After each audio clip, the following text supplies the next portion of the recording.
Welcome to another SPbN revamped production. The following is rated for mature audiences and may contain graphic themes that will be distressing to some viewers. As always, we recommend you ensure the safety and well-being of yourself and those around you at all times. Viewer discretion is advised.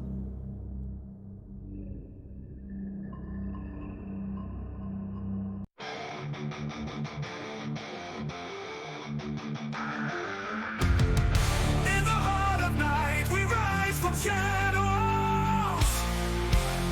howling at the moon, igniting our battles, cleansing Gaia of an endless fight, until our final days we will fight. Thanks, man, we stand united as one.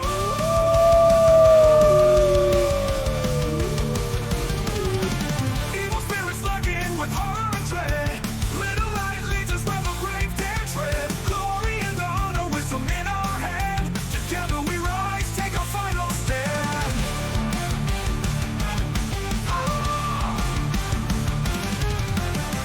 Everywhere we run, the wind is at our back. All the warring forces we will track. From the depths of the ocean to the clouds in the sky, vampires tremble as we learn to fight. Rage across Tampa, in this fight we'll stay.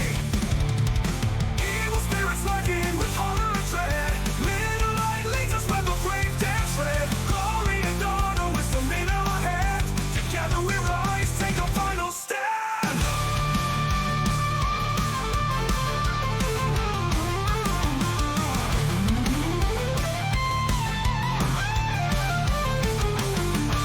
Rage across Tampa, in this fight we'll stay. Everywhere with the pack, let the night be our guide. In battles of honor, we shall never hide. Rock will never hide.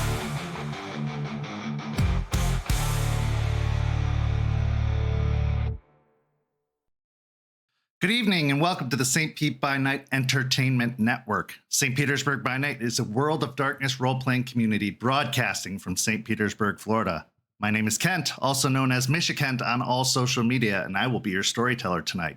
It's Friday night, and you know what that means. It's time for Hounds, our second Werewolf the Apocalypse 5th edition chronicle set in Tampa Bay, Florida, where a young pack of Garou have come as reinforcements to the Sept of the Evening Star to help combat the forces of the Worm and help build the new Garou nation. You can follow St. Pete by Night on all of the social media listed in the description down below, and you can join our community by following that Discord link where you could take part in one of the many activities we have running all month long. We also have a couple new tables starting soon that are looking for players, so come join our community. Now, let's introduce our players. Players, go ahead and introduce yourselves, if you please. Hello, everyone. My name is Jay. I'll be playing a Forge from Failure, Bonar Rune. Going to be number 1 in Hell, Michigan. Hi everyone, I'm Nikki, and I'll be playing Delphine Ruin Speaker, the Silent Strider Theurge. Hey everyone, my name is Ben. I'll be playing Raymond Gorn, the Ghost Council Philodox, the only one that's probably somewhat excited to be in Hell. Hello, everyone. My name is Lilith, and I'll be playing Juniper Kameen. And, I'm just happy to be here.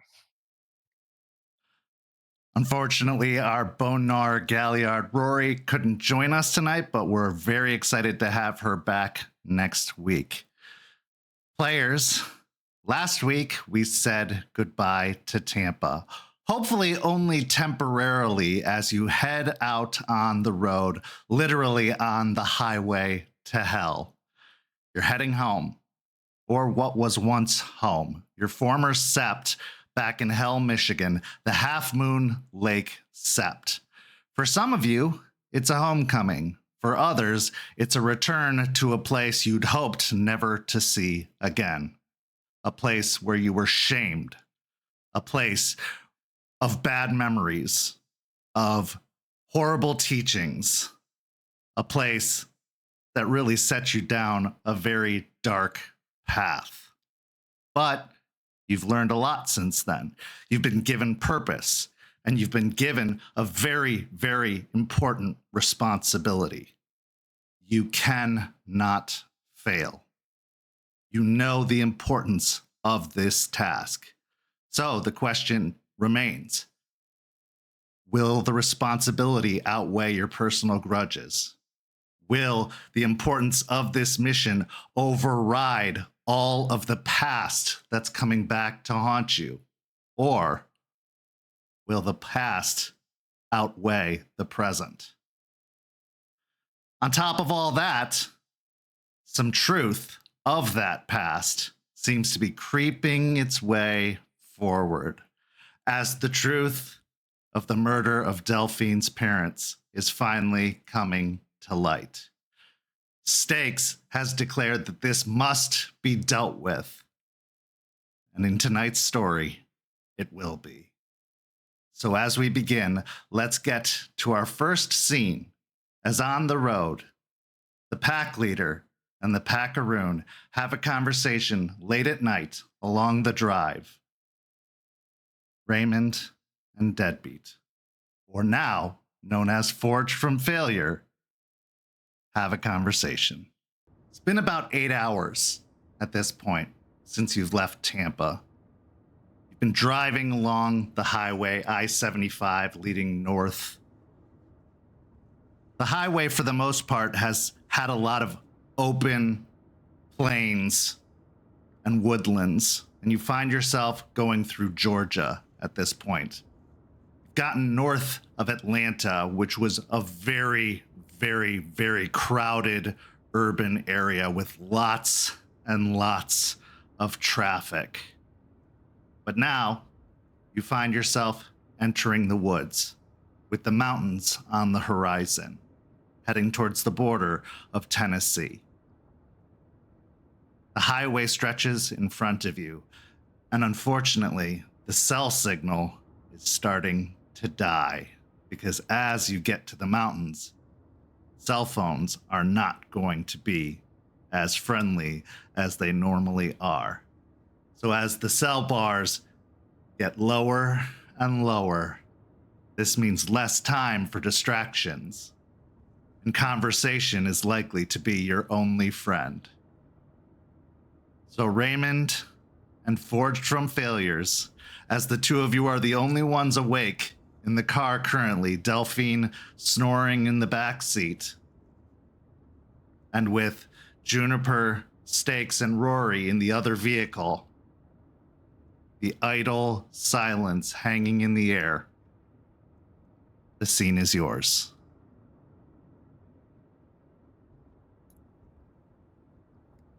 As I'm driving my truck down this stretch of road, probably onto my second Red Bull, cracked open, the other one tucked into my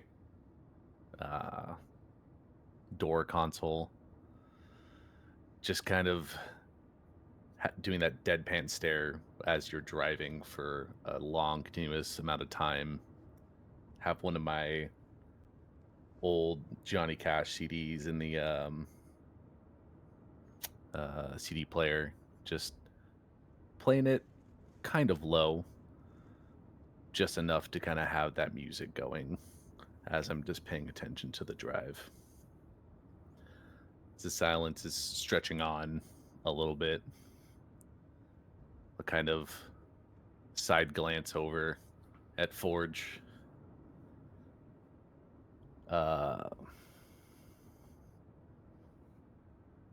So,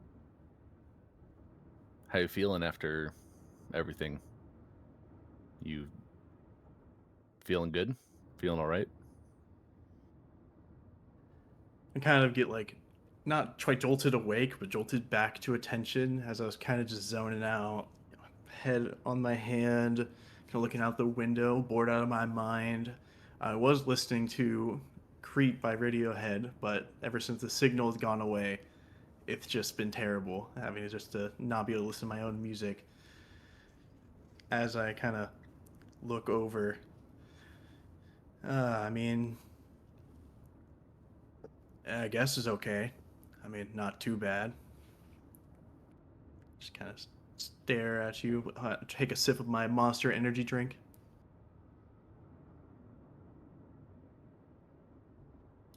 I mean, you don't feel happy, excited, finally got rid of the shame. Now you're going back to the people that shamed you, metaphorically flipping them off as you show up.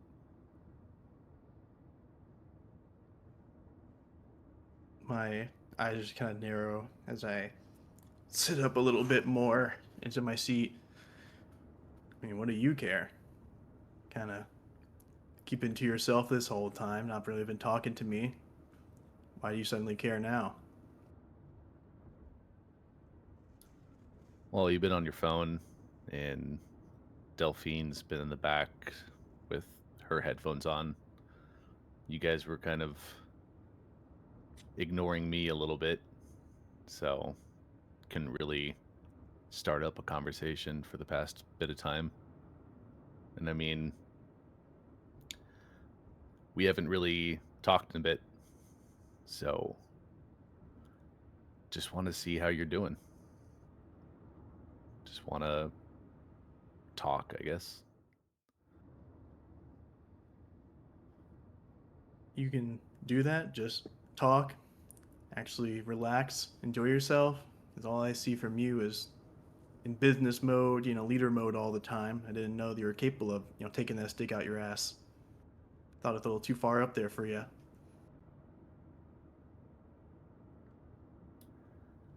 I'll shake my head a little bit at that comment, and then go back to looking ahead on the road. I mean, for the past 2 months, that's all you've seen because we haven't interacted.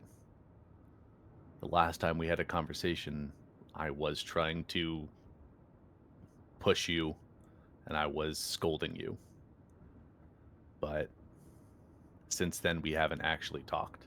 You've only ever seen me during pack meetings or during big conversations. Sometimes you need one person to kind of have that focus. Just to try and keep the conversation going and not derailing it. So if that requires me having a stick up my butt, then that kind of is what needs to happen. You can say ass, right? You can say ass, right? I'll chuckle a little bit. Yeah, I can. I just choose not to. Just shake my head, kind of not as bothered, angry, but kind of like bemusement and just a little bit like, oh, this guy. I'll kind of think about what you said for a moment, and say, yeah, I mean, to be fair, not like any of the others can do that shit anyways. I mean, what, you got Juniper and Delphine about to murder each other? I don't even know what the hell's going on with that. You got Rory just kind of sits there the whole time. I feel like the only ones that ever talk are me and you, and maybe Juniper will yell and Delphine will be sad about something and play the victim card.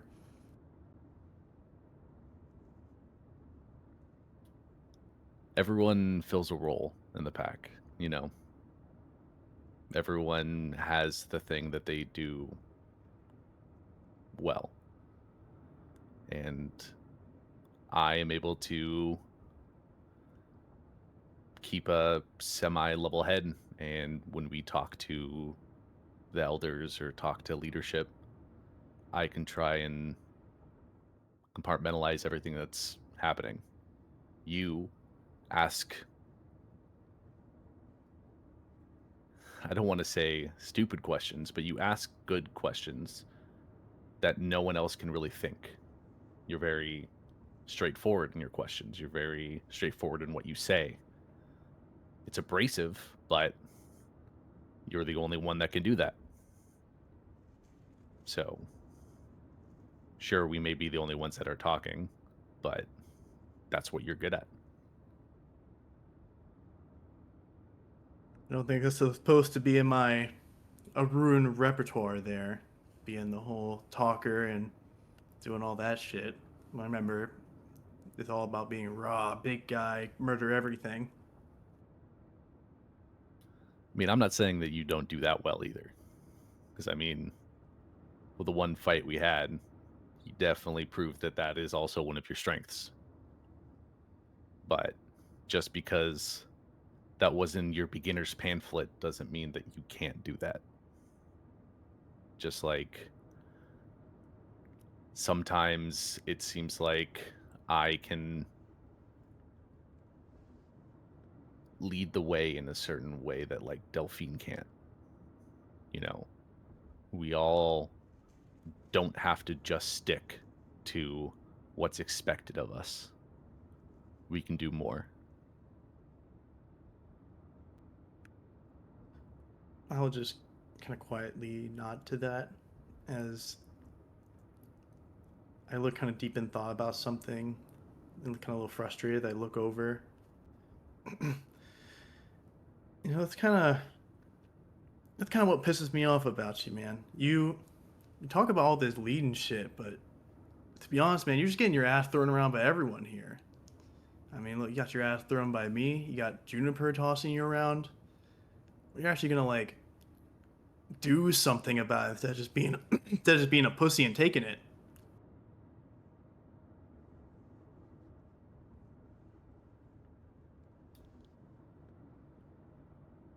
Well, unfortunately for me, that wasn't in my beginner's pamphlet either.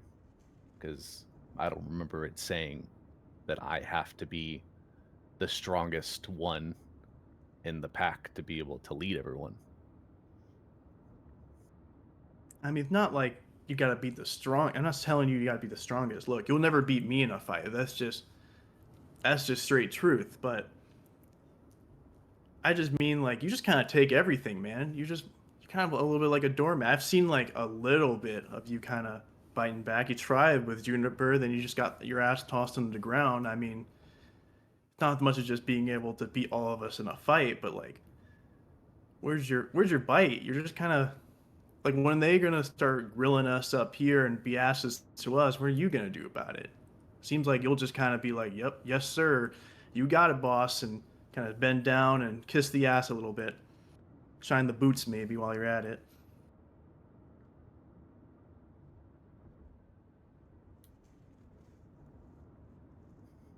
I mean, even when And Delphine got the collar on her, I had to be the first to speak up for it, and you didn't really even fully jump on our side about it.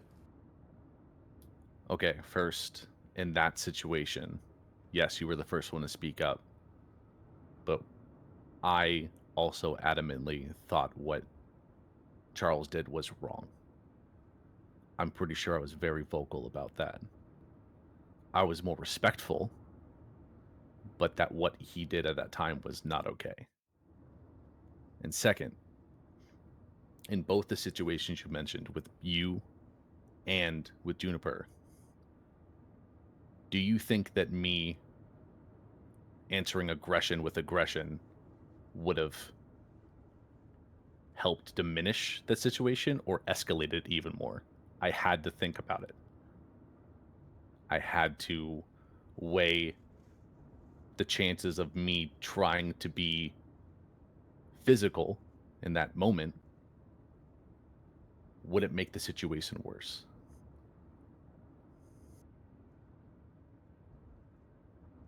Do you think that if I just came out swinging on you when you swung at me, that would have made the situation better? Or do you think that we would just devolved into straight fighting and beating the crap out of each other? I wouldn't call it a fight; it'd be more of a beatdown on your end. But I I don't know, man, it just pisses me off. Yeah, I don't know about. I guess as you can see, de-escalation is not the shit that I do. I don't like that shit. I mean, to me, like you just kind of gotta, I don't know, throw your weight around, man. If someone's coming up to you, challenging your shit and being an ass to you, I mean, you just gotta be the bigger asshole, you know? Show them that you're someone to be messed with. It's just gonna keep happening over and over. I mean, look, every time I've beaten someone in a fight, they hadn't tried to fight me again. I mean, you knew not even to try. Delphine definitely learned that lesson. And I mean, if me and Juniper ever fought, I don't know. I mean, she's crazy enough to might want to go for round 2.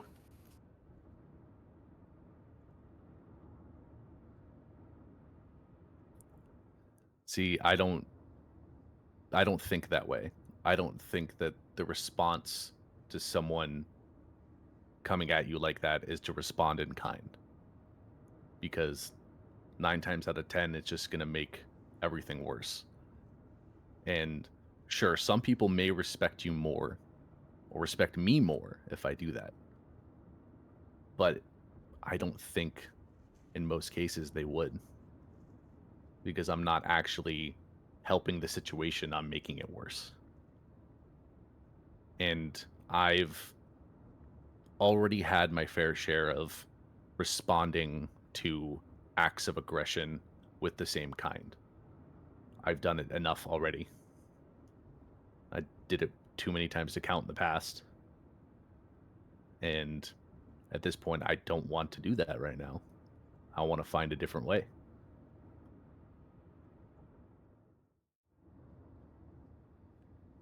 I let out a sigh. I kind of stretch in the chair. I'll lean forward, look on over the thing.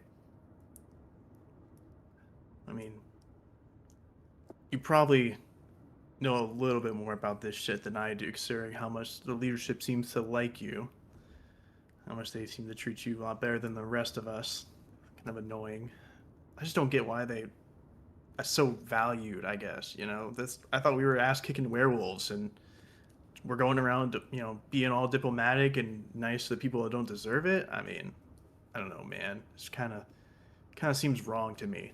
You know, like to me personally, I just go like if we could, I just send Charles up here to kick all their asses and make them give us this shit, you know? I'll laugh at like the statement of me knowing more. I hope you know that I don't know as much as you think I do about being in a position of leadership. Because my experience when I was in the army, I was a follower through and through. I was not in any way, shape, or form put into a position of leadership. I'm doing everything by the seat of my pants. I'm having to learn everything as I go. And the only reason really that I'm being as respectable as I am is because I'm trying to figure out how to do that, how to be a leader. And sure, we are killing machines as werewolves, and we can solve all of our problems with violence, but diplomacy works, and coming out with an outstretched hand to people, tends to be the better option for both parties, because my experience, when you start violence to solve an issue, it ends up having people hurt or killed. So I can see where you're coming from, but I think that it's wrong.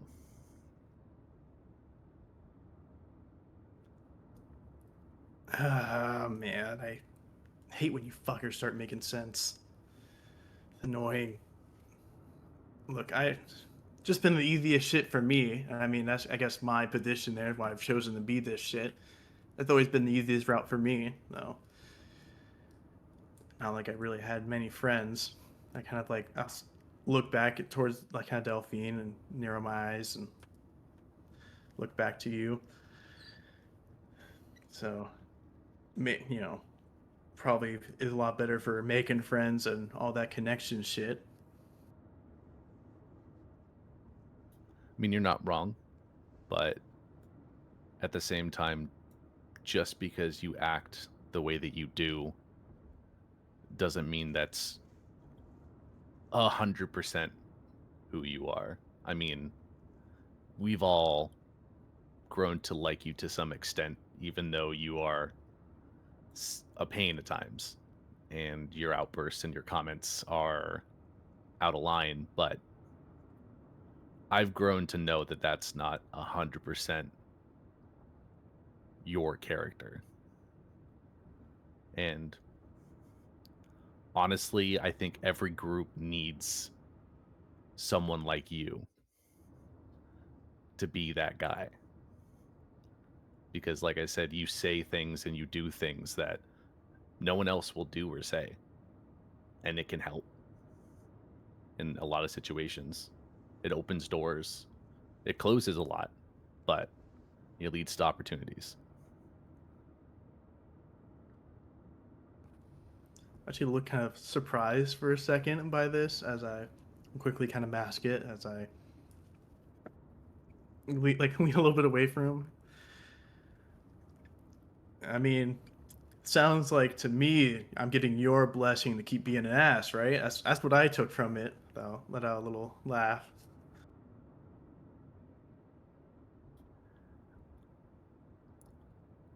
Just don't overdo it. There's a time and place, Forge.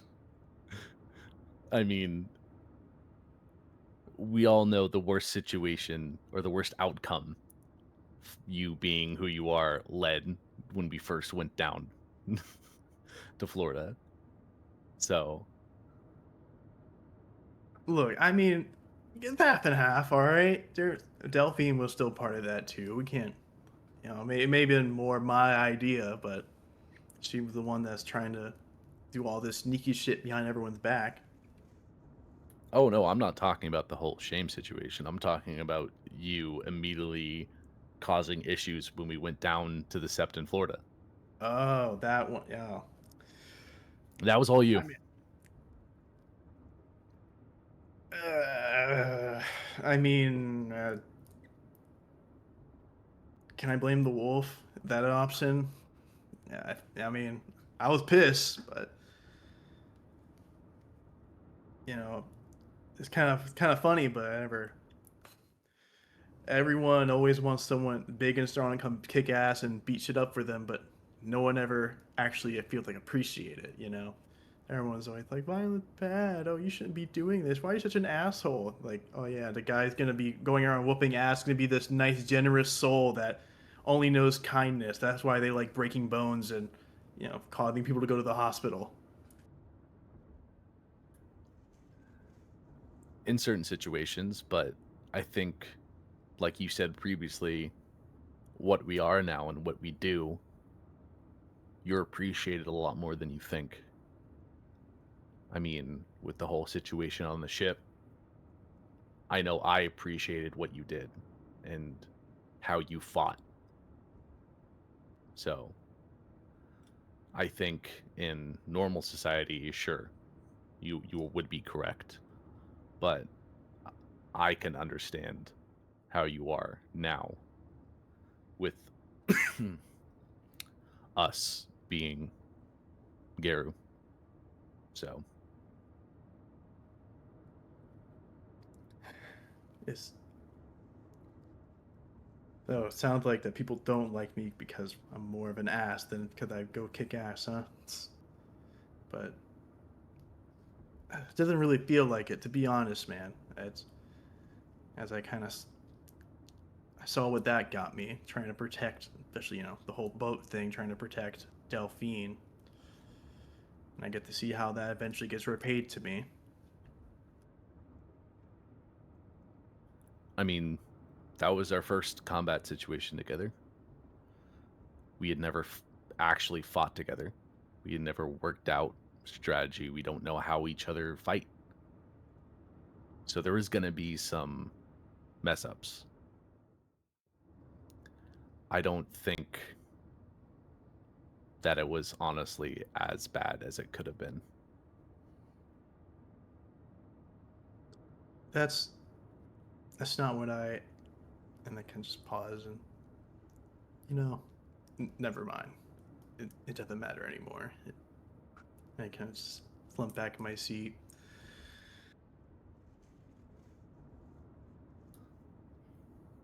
I'll stay silent for a few seconds and then kind of turn my head a little bit to look at him. Not for too long, because I need to turn back and face the road, but I mean, it's just us right now. So if you want to talk, if you want to bring something up, just say it, man. What's the worst that can happen?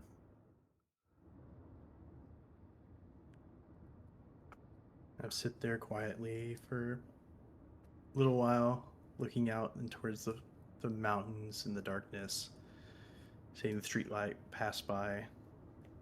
Eventually, I'll speak up. That bitch Delphine just. I thought, she was. I thought we were kind of homies. And then she just showed me, the whole thing we found out, the whole shaming shit, that she was only being nice to me because she needed to redeem me, make me better in order to get her shame off. That's the only reason why she was even bothering. Because beforehand, she didn't really bother me back in hell. That suddenly now she's all buttering up and being all nice and getting me to trust her, trying to talk, showing me Spud and talking about all this other stuff. And now I know that was just all for bullshit. I just kind of feel stupid. And I got hit with my own shit. And now I feel like an idiot for not even seeing it.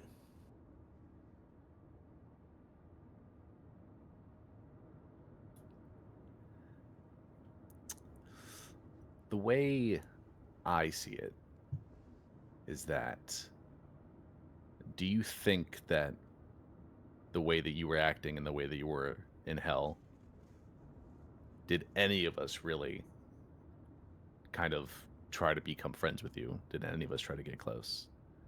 Because at that point, you were probably the worst that you ever were. And since we came down, and since we spent time in the Sept, and since we spent time in Florida, you were getting better. You're still getting better. And sure, Delphine's act of removing the shame was to help you remove yours. So that may have been the push to have her start talking to you, but to continue talking to you, to continue to get close, to continue to invite you to do things, unless you ask her, unless you talk to her, you're not going to know. Because at this point, I think you're more angry at the situation than you're actually angry at Delphine. I noticed, even without knowing the whole shame situation, that you were getting closer. You are getting closer. I think you are close. I don't think you should throw that away just because of the whole shame situation. People like Delphine, you don't really know if you're ever really close with them. She was sneaking around trying to do some, backstabbing, manipulation shit in hell. And now I find out that she's just using me to get her own shame off, kind of sneaking, pretending to be friends and trying to have all these different plans to redeem me, like to make me a better person. Hey, and she's even lying about all the shit with the drugs and, trying to misdirect and do all this weird shit about it. Now, I don't really care about that one, but it's just, that's the type of person Delphine is. It takes one to know one. She's a liar. She's a manipulator. She's a backstabbing rat, and that's what she does. Oh, I shouldn't say rat. That would put some shame on, don't want to talk bad of the patron. But you know what I mean. I got it. But Snake, that's the word.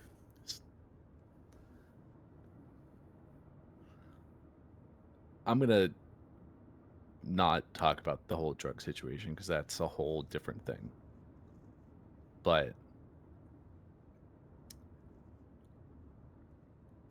I don't fully know how she went about your guys' conversations. I don't know exactly what she did.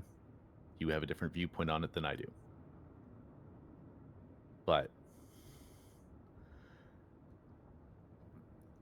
I think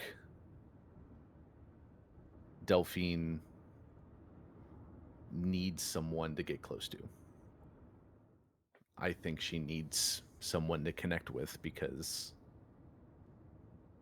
in the current situation, there's not a lot that she can really form a connection with. I mean, I've tried to have conversations with her, and they've been serious conversations, and I feel like we have started to grow somewhat close, or immediately started a small connection. But I think with her request to help you with your shame to remove hers, I think subconsciously that may have driven her to actually try and connect with you.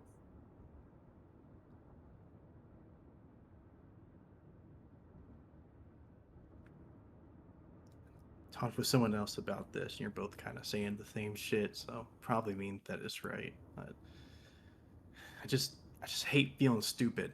I just fucking hate it, and hate feeling like an idiot, like I've gotten played. It's annoying, and that's kind of what easier to be an ass and tell everyone else to fuck off so they can't play you. Harder for them to do that,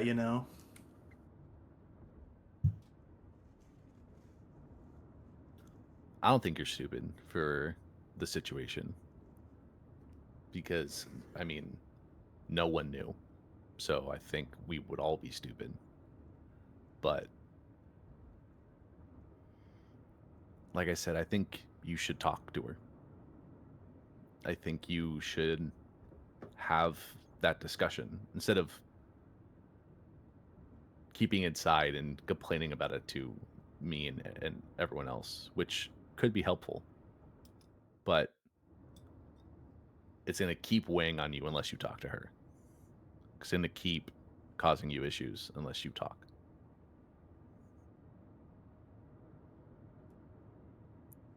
I was told to wait to do that conversation until I didn't feel like punching anything. I still haven't gotten to that point yet. I haven't felt like punching anything, but I think that's just kind of, not gonna lie, it's kind of my baseline. I always feel like punching someone, so That But- tracks.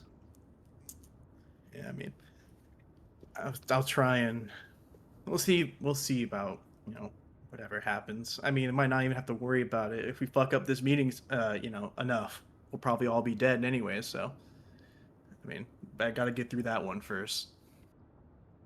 Let's hope it doesn't come to that, please. I don't want to even think about that being a possibility. But speaking of being up there and speaking of everything and speaking of Delphine, I think I want you to be a little attentive of Delphine while we're up there. I want you to try to stick close and try and pay attention to her while we're up there. Because with the whole situation of the hell Sept wanting to try and do a retrial and that absolute stupidity, I think she's the most vulnerable of us while we're up here. And I know out of everyone, if push comes to shove, you're the best person to protect her. If a bad situation happens.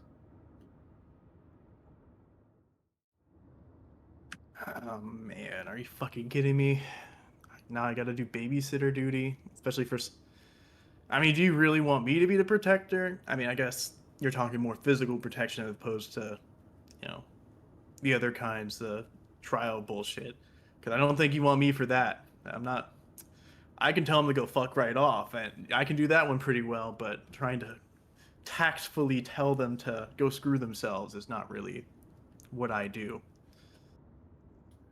No, I and Rory, I think, have that covered. But, I mean, you talked about it a little earlier. You're the Yaroon. You're the one that charges in there. You're the one that goes all in. But the Yaroon is also the protector. You're the one that protects the pack. So,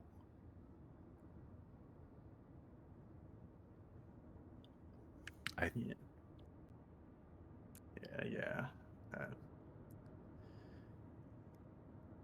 I don't really feel like much of a protector, to be honest. Feel more like a breaker, but I mean,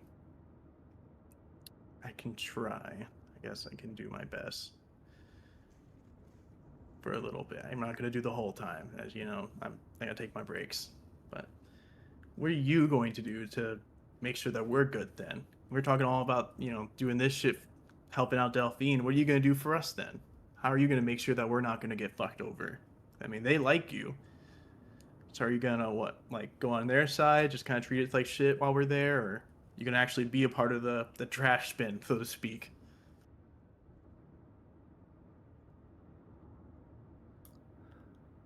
I mean, I've been a part of the trash bin this entire time. But I guess to call back what you said, what I do best is to make us look good to the elders and to the Sept leadership. If I have to present myself in a way that is more respectful to make them think that we're not trash, to make us not seem to be problems, then I can do that. That's what I do. And it's not a bad role for me to fill. It's not a bad thing to try and do. So it may not be physically protecting, but the actions and the words I say will hopefully protect us and maybe put more of the spotlight on me to make you all not be perceived as much.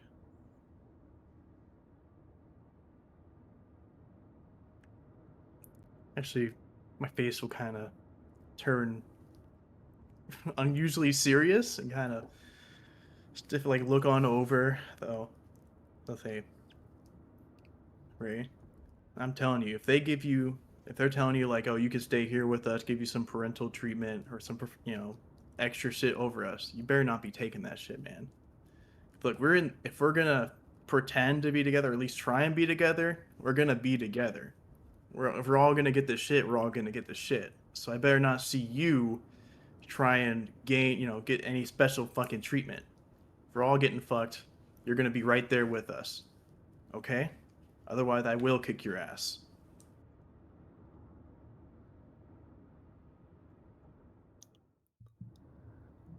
I mean, I'm pretty sure an offer like that wouldn't even potentially come up, but I mean, Just give me yes or no, man. Don't dance around this shit. I know you're tight. I'm not pretending to be together. I believe that we are together as a pack. That we are collectively a group. And so, yes, if the situation goes wrong and we start getting trashed on and talked down to, I'll be there with you guys. I'm not going to try and make myself look better. to be not with you.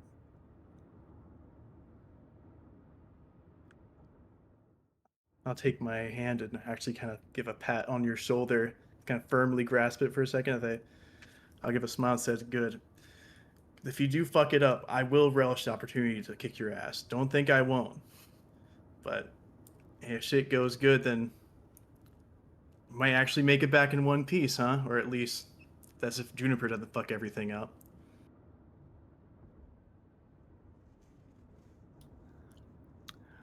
I don't know if I would throw all of it on Juniper, but I do hope that we will all make it out in one piece. And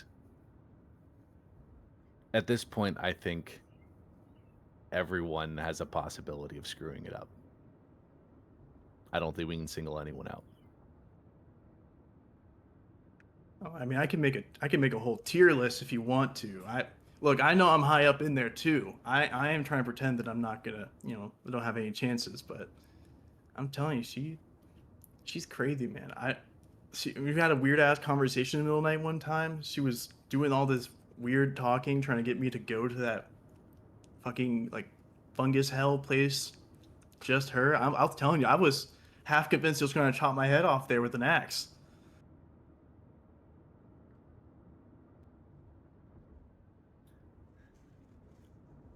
That sounds insanely creepy and also a little in character, so I don't know. That's what I'm saying. But like I said, I don't think Juniper is gonna hopefully cause us any problems. I think we'll be fine. We'll do good. I'll just nod to that as I'll look back to the road again, taking a sip of my monster, though. Just kind of stay quiet, just watching the road.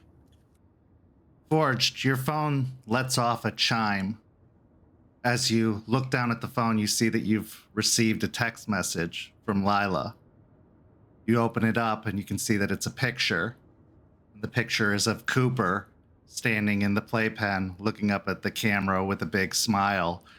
And the picture says, "We miss you, Daddy. Have a good trip. We'll see you when you get back."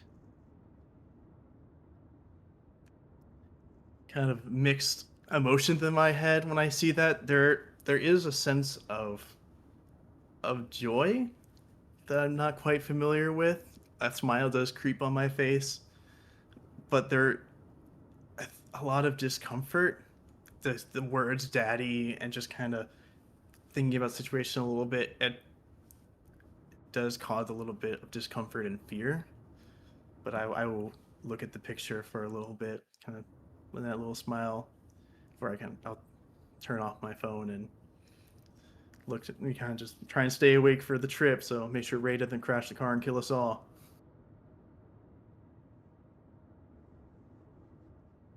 As the two of you continue the drive into the evening, after this conversation, what's going through your minds? Ray, we'll start with you.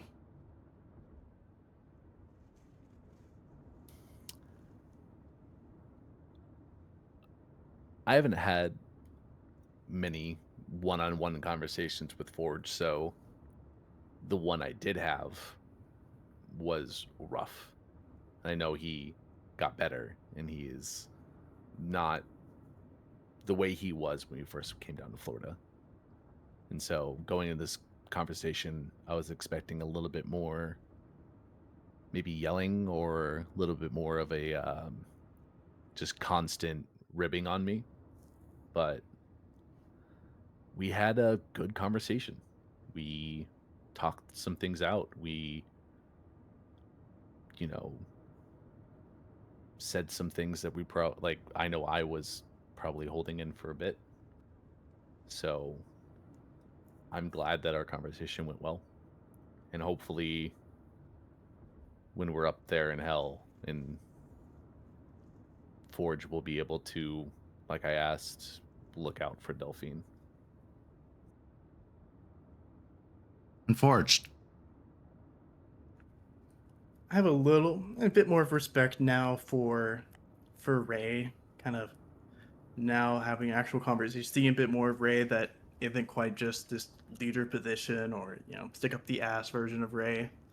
And almost surprising myself with actually opening up, I'm as much confused. I am a little worried about doing that, but I it does feel relieving to kind of get that stuff off my chest, and it does feel a little nice being able to actually feel like a bond with the pack mate that maybe we aren't actually faking it.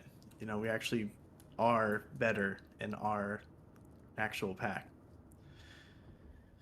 A little bit of hope that we can actually get this job done.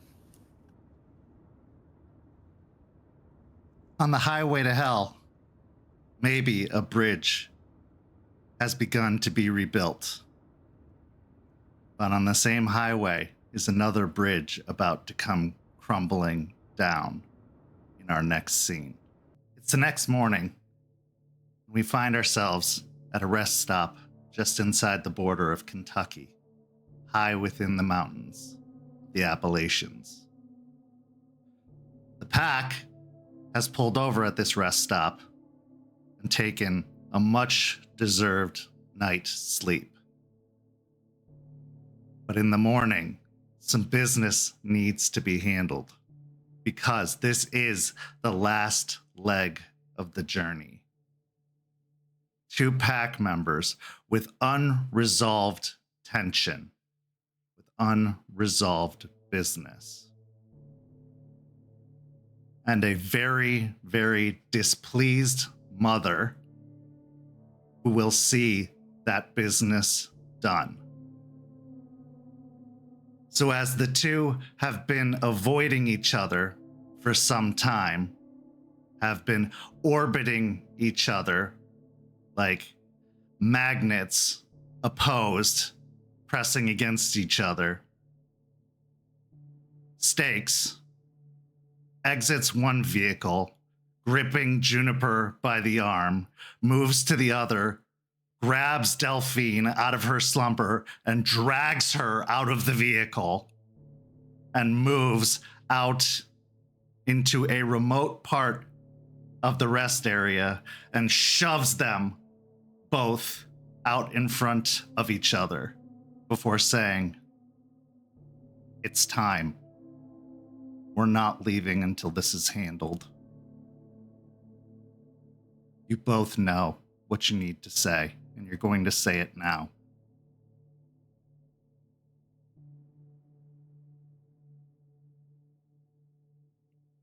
Delphine will have stumbled a little bit, just still half asleep, and just like partially registering what Stakes said, and then just glancing out of the side of her eye at Juniper. I just stand there.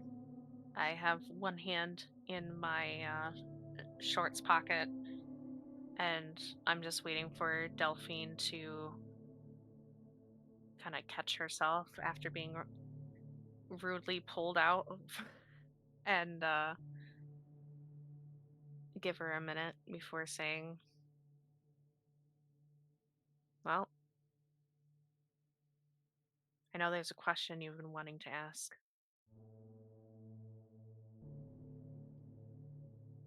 Delphine will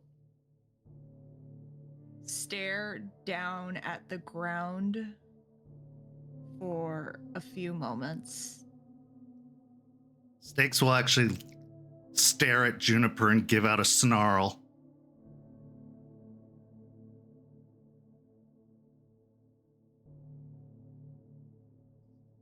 I give Stakes a look like, Don't be a coward, Juniper.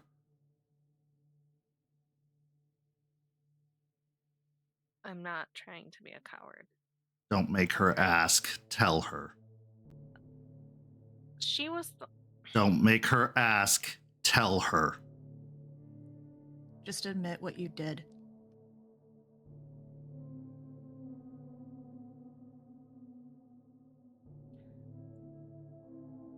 Look me in the eyes when I say it.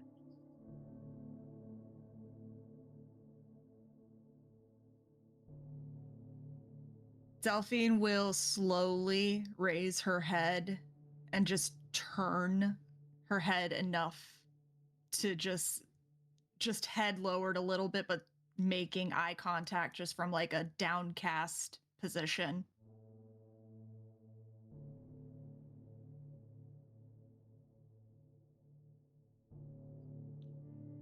I look Delphine straight in the eyes, and without any hesitation, I say, your parents were Pentex members and responsible for my family's death. And so I killed them and burned their house down.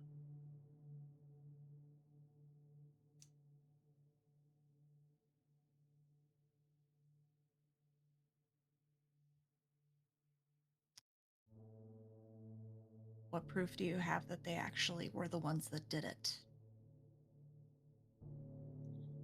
Years of letters and phone calls. So they're the ones that pulled the trigger. They're the ones that directly murdered your parents.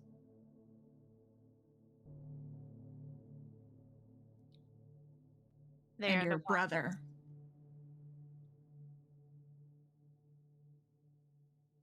What about my brother? And your grandfather.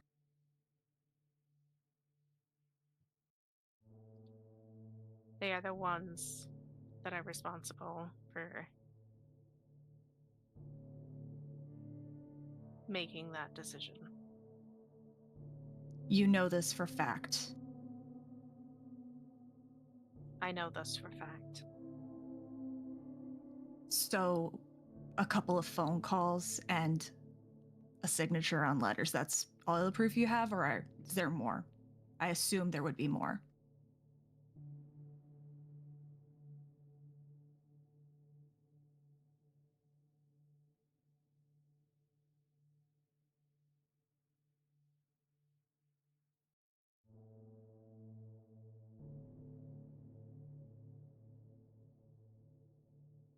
Aren't you supposed to be a ragabash?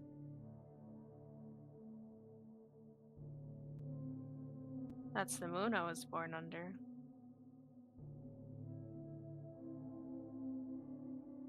What are you looking for here, Delphine?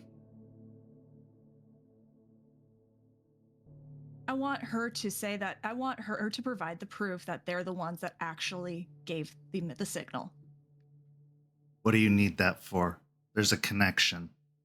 Because I can't help but okay, so there's a connection. Does the guy who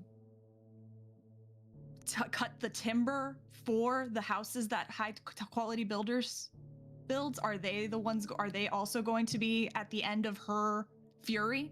For an angry young woman, maybe. For just doing their job. For someone who hasn't been taught, maybe. For someone who's had nobody to redirect their anger, maybe. Her first instinct is murder.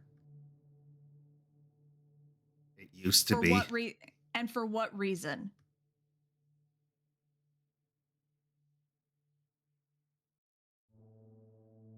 Say it. For what reason did you murder them? They killed my entire family. What were and are you working looking directly for the company that is destroying Gaia and are obviously doing very well in said company because they have had a fucking mansion. They were not just some low-brow pieces of shits just trying to work to make a living. No, they knew what they were doing. You're just upset because your parents are dead, which is understandable. Don't you fucking dare take that tone. No, I am going to take that tone because I find it very strange that you're defending Pentex right now. I'm defending my parents. There's no defense for your parents. They know exactly what they were doing. They were doing their fucking job. You're going to murder everyone that does their fucking job? You're gonna slit the throat of every gardener, high quality builder who puts on their properties? You're gonna murder the roofers? Are you gonna murder the carpenters? Depends on Is how that much what? we know. What if they don't know? Do you know for certainty that they knew what was going to happen to your family? Do you know that they didn't? My point still stands. You don't just fucking murder people without thinking things through. You can't just murder indiscriminately, especially as a guru. We leave a fucking trail.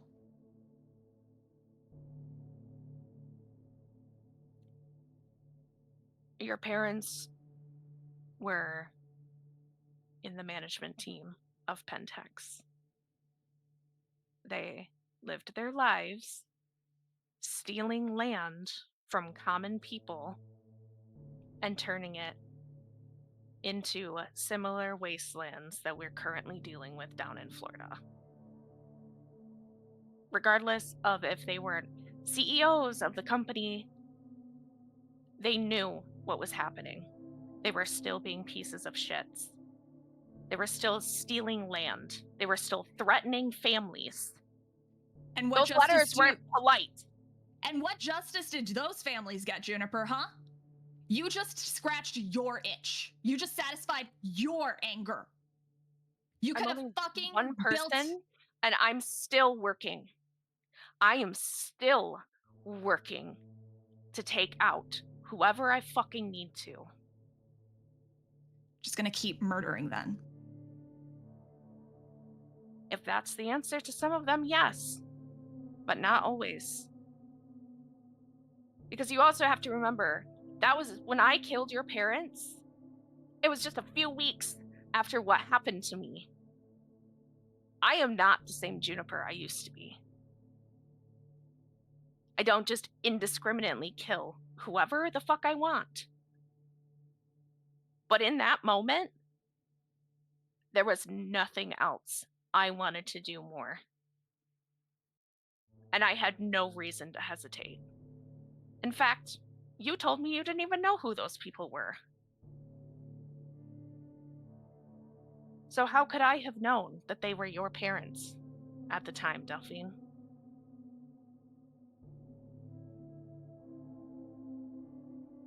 Maybe if you had just told me the truth from the start, things might have been a little bit different. Why should I be honest with you?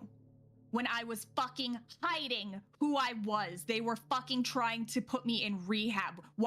And someone was asking about me directly, using my name. Why would I admit to that when I could have been taken away that night? I was scared. We all were. We were all new to all of this, and we all made mistakes. I'm not sorry about killing your parents, Delphine, but I am sorry about the hurt that it's caused you. You don't act like you're fucking sorry for the hurt that you've caused. You got to sleep soundly every fucking night, 3 feet away, knowing what you did and never once fessing up to it.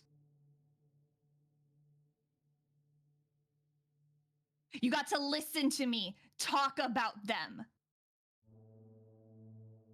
And not once giving any sort of indication or fucking anything to give me any sense of peace. Do you feel at peace right now? No, I don't.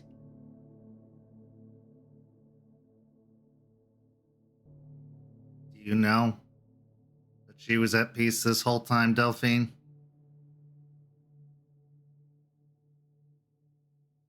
Can you say that with absolute certainty? Just like you're asking her to say with absolute certainty the proof she had.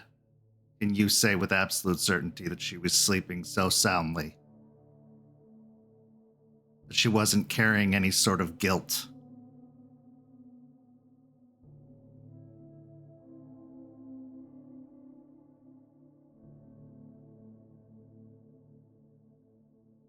She doesn't feel guilt. Do not tell me what I do and do not feel, Delphine.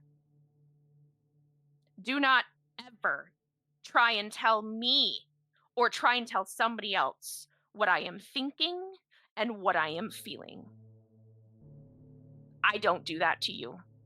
Do not do that to me.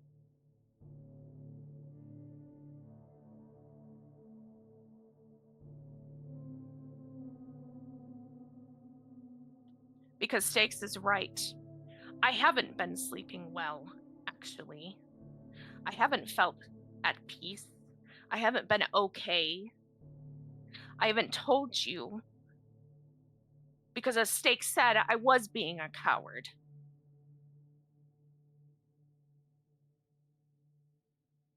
Things were different back then. I barely fucking knew you, and you lied to my face, and I was angry and wrathful. And yes, I went the murder route. They murdered my family so easily, so what big deal would it be if I just took out the people who were the cause of my family's death? Because now you spread this fucking infection. I didn't spread anything. I am not the cause of a spread of infection. Juniper, You're just a carrier. Juniper. What did we talk about?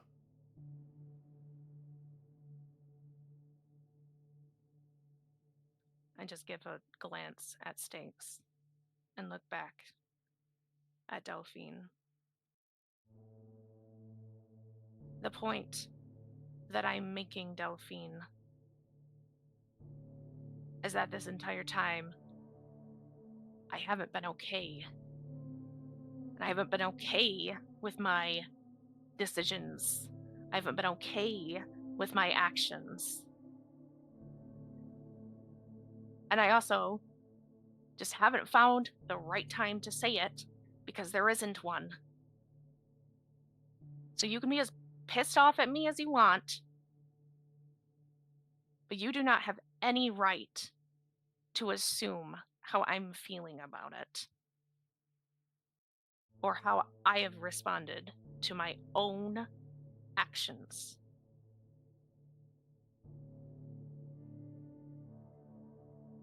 Like I said, I am sorry for the hurt that it's caused you.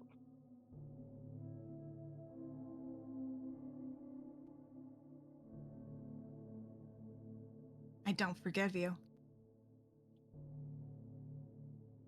That's fine. You don't have to.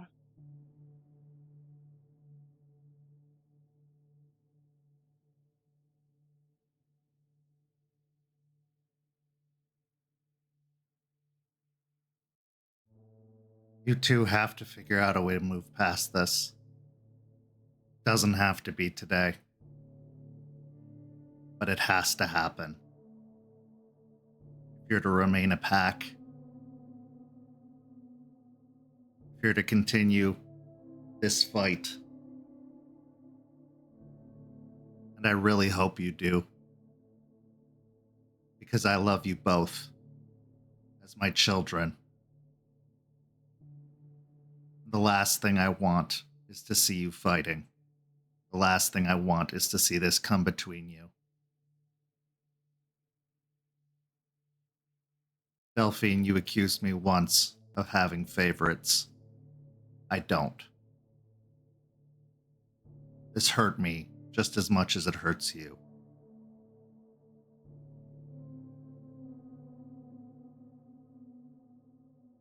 I believe that you can get past this. And when you figure out how, I believe that Juniper will do what it takes to make that happen. Because I know that she has honor. And I know that she cares about you. And I know that she wants to prove to herself that she isn't a monster. So you take time to think about it.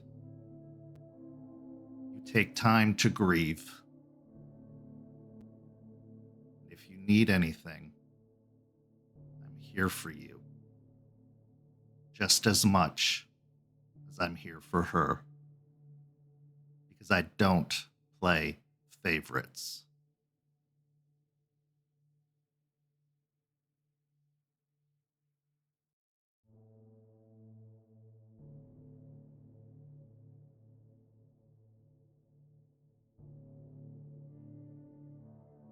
Here's the thing, though. I'm not the one she has to make peace with. And she'll just look down at her at Juniper's shadow.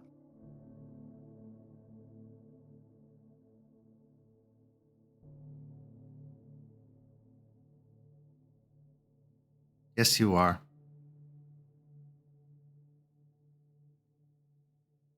That's something else.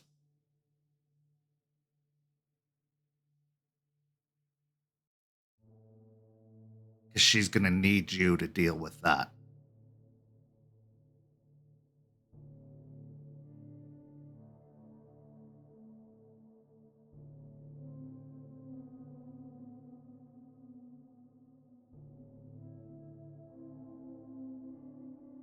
Delphine just lets out a bitter laugh.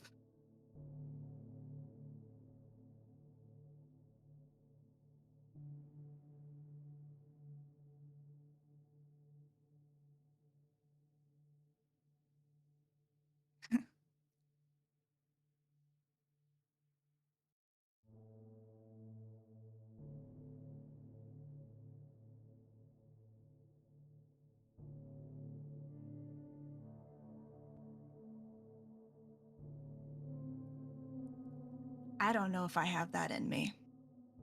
You did it once. You can do it again. What happened with the last person who wronged you?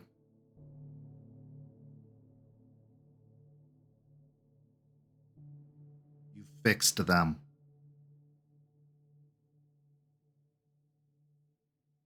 They didn't murder my parents.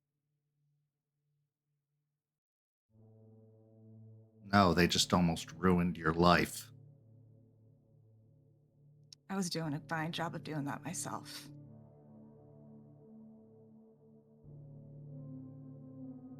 Has it stopped?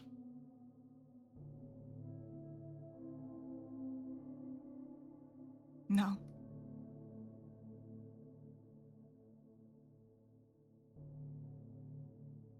It can anytime you want it to.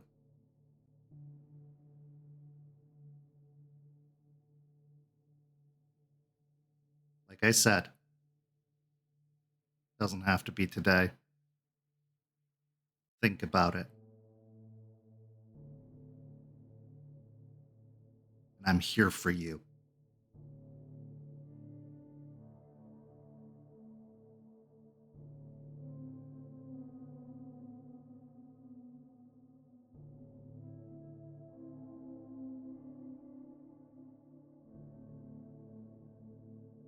Can I leave?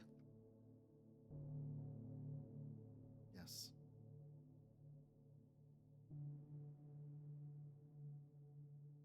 She just wipes her face on the end of her sleeve and just starts stalking away.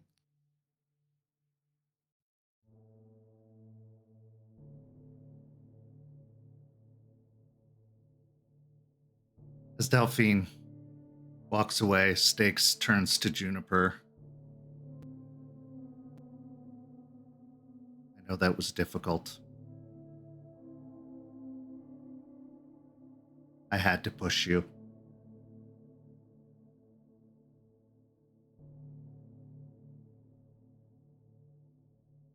You did what you had to do. And it's not going to be easy.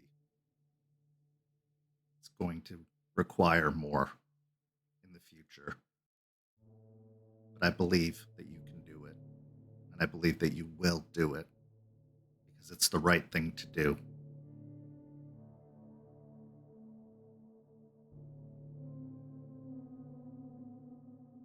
But I am proud of you.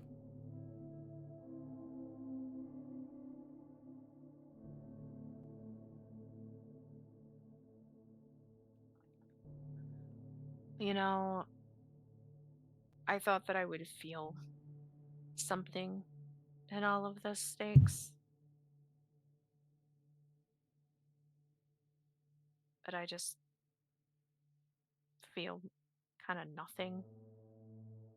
And there's a strange sense that even telling her was wrong. Like I did wrong here. And I don't really feel proud of myself. And I don't know what that means.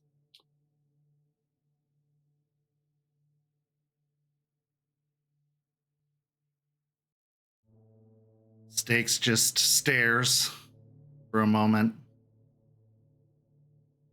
then nods and turns and starts walking back to the car, leaving you to think on that for a moment. As you pause and prepare to walk towards the vehicle, you hear from behind you a heavy breathing. That's right. There's nothing to feel. You did nothing wrong. They deserved it. The predator doesn't apologize to the prey. You know, I may be feeling this way and all, but I gotta say, the Gorgon has a much nicer sounding voice than you do. And I am no sheep. Not even to you, Fenris. And I turn around to face him. You don't see anything behind you, but you can feel it. You can feel it from the edge of the wood line. You can feel that stalking gaze, that predatory gaze upon you. I don't talk to sheep. I don't respect sheep. I hunt sheep. And as for my voice,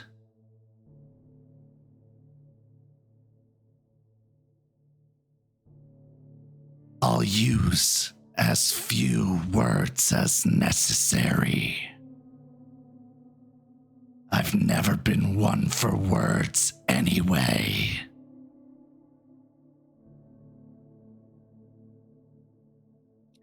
So what is this, Fenris?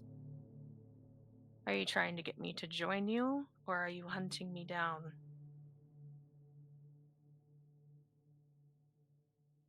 You have an opportunity, Juniper.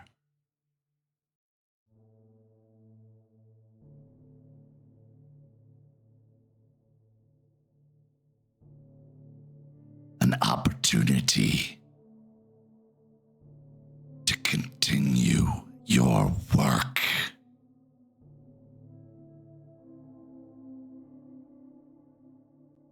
Forget forgiveness. There's nothing to forgive. There's only vengeance. There's only death and blood and hunger.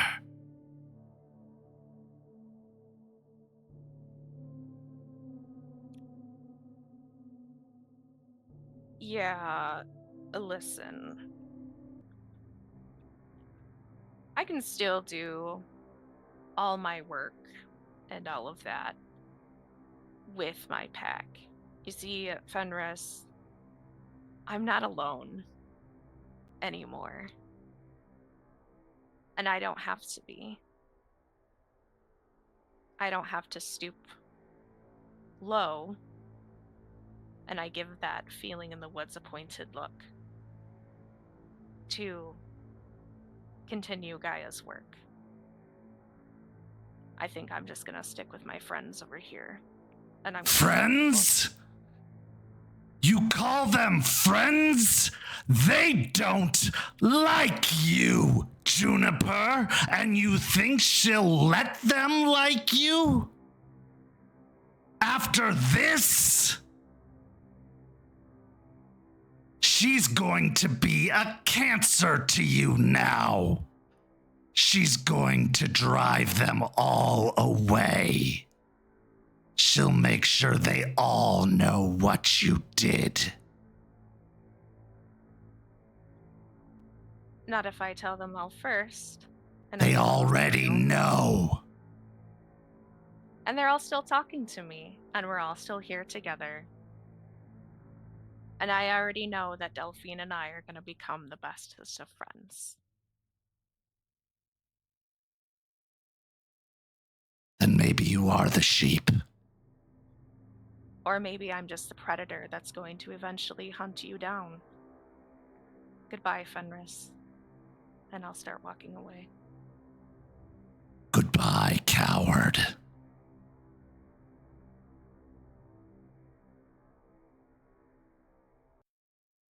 As you return to the vehicle, what's going through both of your minds after this conversation? Delphine, we'll start with you as you're the first one to return to the car.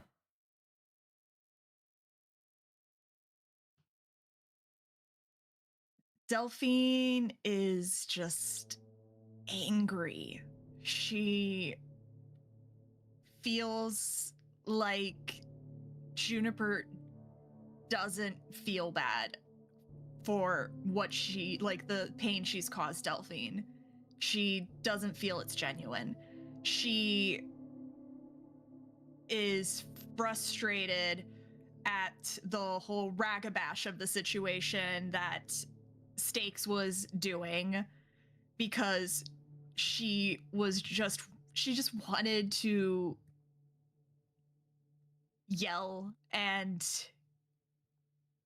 try to corner Juniper in what she feels is logical questions to ask before getting to the point of wanting to murder someone, because she does not understand how someone can just want to murder indiscriminately like that.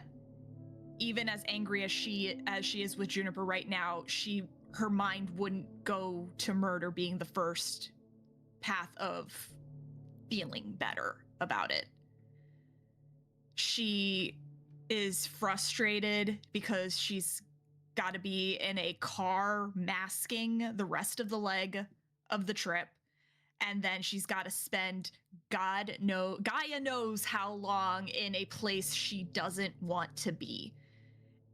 And the whole time just thinking about how Stakes is expecting her to help Juniper with what she honestly feels Juniper deserves right now, which is to be haunted by the crimes of her past.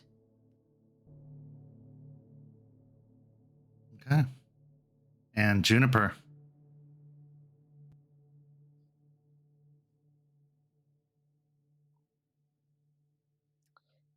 That was a shit show. I don't really know what Delphine is expecting of me here.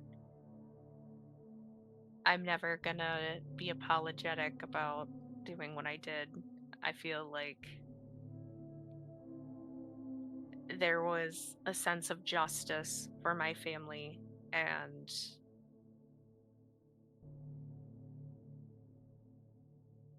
you know, in our line of work, sure, we don't just kill indiscriminately, but what I did wasn't just indiscriminate. It was planned. I put work into it. I thought about it. I contemplated it. I waited. I didn't just immediately do it until the time was right, personally. So she's going to be angry at me for a while, but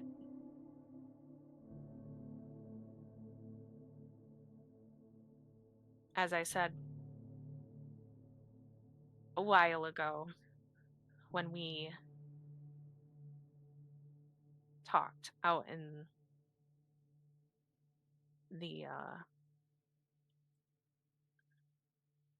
Sept,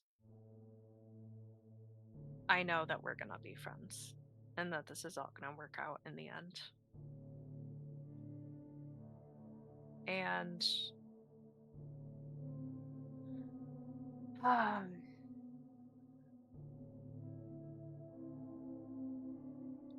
knowing that I let Fenris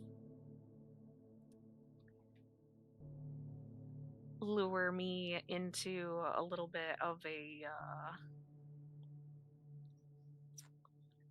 lack of a better word, frenzy, and now having to deal with him following me around, it's just a little aggravating. But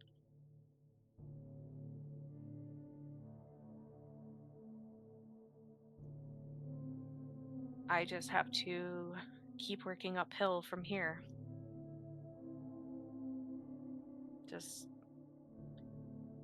hopefully I'll reach the peak and I don't have to keep going uphill forever. The two vehicles pull out of the rest stop and hit the road. We take our break. When we return, the pack arrives in Hell, Michigan, and faces the Sept they left behind. We'll be back in just a few minutes. See you shortly.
we're back. Here in the second half, the pack has arrived in Michigan, more specifically in Hell. And as hot as things have been in Florida, they're a whole lot hotter in Michigan. And not just metaphorically, physically, as a heat wave has been battering the Midwest for the last several days. Temperatures have been near unbearable in the Midwest, and the pack was not prepared for what they were going to find when they arrived in Michigan. Climbing out of their vehicles, the humidity and the heat rivaled, if not exceeded, that which they were experiencing in Tampa. As they stepped out, they found themselves sweating. They found themselves sticky.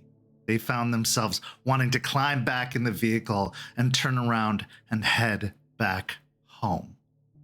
It wasn't the cool, temperate feeling of the cairn. It wasn't the nice breeze coming off of the bay and the Gulf. No, it's just hot and sticky and gross. They realized that they missed the Michigan winter in comparison. They missed the deep snow this time. And actually, a part of them misses Florida now. With Rory off securing a couple of motel rooms for those who wish to stay there, Stakes has already secured a den for those who prefer to stay in lupus form off in a remote part of the woods, away from the actual cairn itself, away from the typical hunting territory of the Sept. But now it's time to face the music.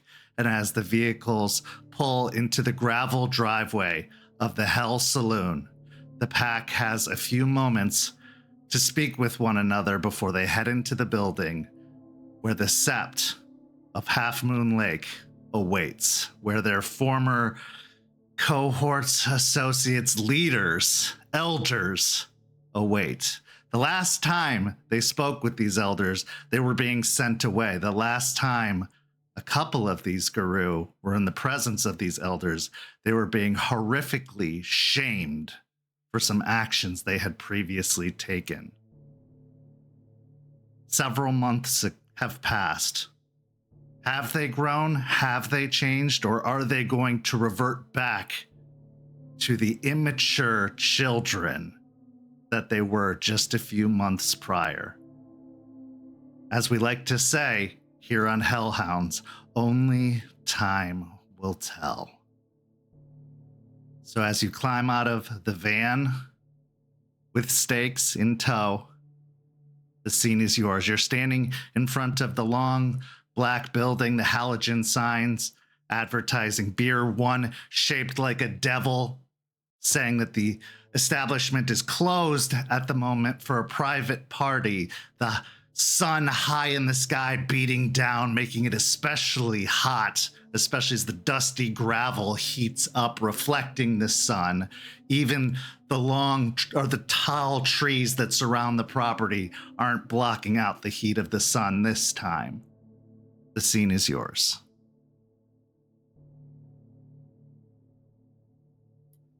Wearing a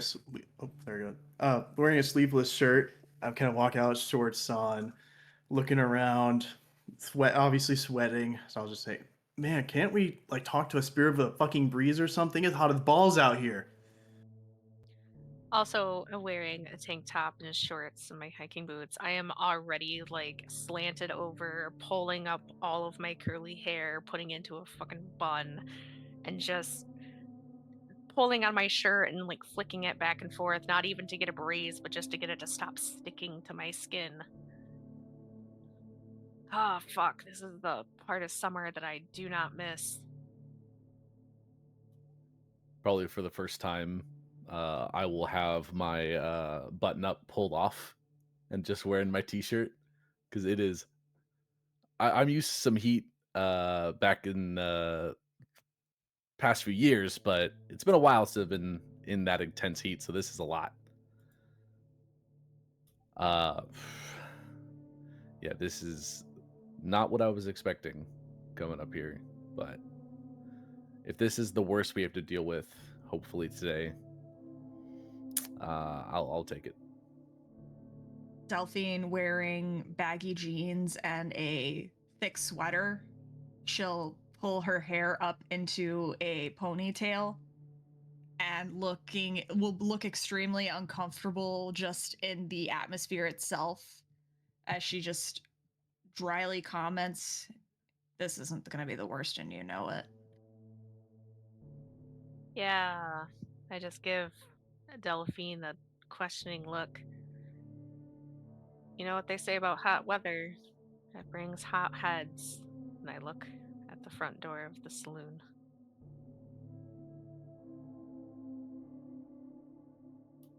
Well, here's to hoping. So, Do they know we're coming? As she looks at the closed sign. Yes. They know we're coming. I assume the party was us, actually. That would be correct. I let them know as soon as we cross the border into the state. I inform them of our imminent arrival, as is protocol when entering another's territory.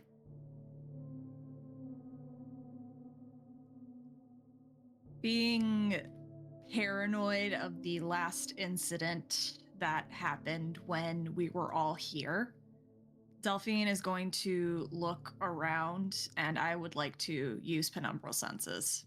Sure.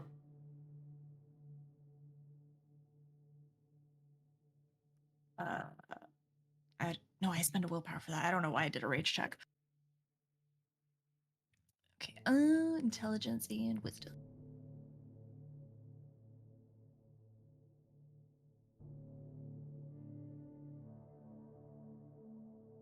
I got 3 successes. As you open your eyes to the other side, it is a refreshing sight. The wild is on full display here. Unlike what you've been seeing in Tampa as of late, where the Weaver is in full control, and there's also that strong corruption from these plants that have been growing as of late, from this infection that seems to be spreading. Here, it's just the pure majesty of the wild. The trees surrounding you, growing tall, reaching towards the sky. And yes, there is the building that is the saloon and the couple of establishments nearby that have been here for decades, but here Gaia reigns. Here it lives, strong and free, under the protective gaze of the Guru. It's kind of breathtaking and beautiful, and in a way, it reminds you of what was nice about being here for the first time. Yes, it got cloudy and muddled with all of the problems with Sean and all of the fear of Fenris looming in those trees, but having been away from it for a while, having been in a really urban environment, you remember what it was to be a theurge in the woods, in the true woods, remote, really connected to Gaia, really connected to the wild. This is the wild. There isn't large cities surrounding you. There isn't urban environment here. This is the middle of nowhere. And you can feel it here. You can feel Gaia here. And it feels untouched, untainted, undisturbed. It feels alive. There is no wolf in the woods. It feels strangely deserted, as if Fenris is nowhere to be found. Delphine, you'll see Delphine visibly relax a little bit as she just is looking around, just kind of a little bit of a far away look in her eye as she's staring at things that she's not she's focusing on things that wouldn't be in our side of the fence, as it were. And she'll just sigh a little bit. Well, I don't see the wolf, so that's good. That is good. Are you ready for when we go in there? Fuck no. Are you gonna be okay wearing that, Delphine? It is. You just look like you were not having a good time. I have like an athletic No. long sleeve shirt No. that's sweat wicking. No, you just wanna. No. I'm comfortable wearing this.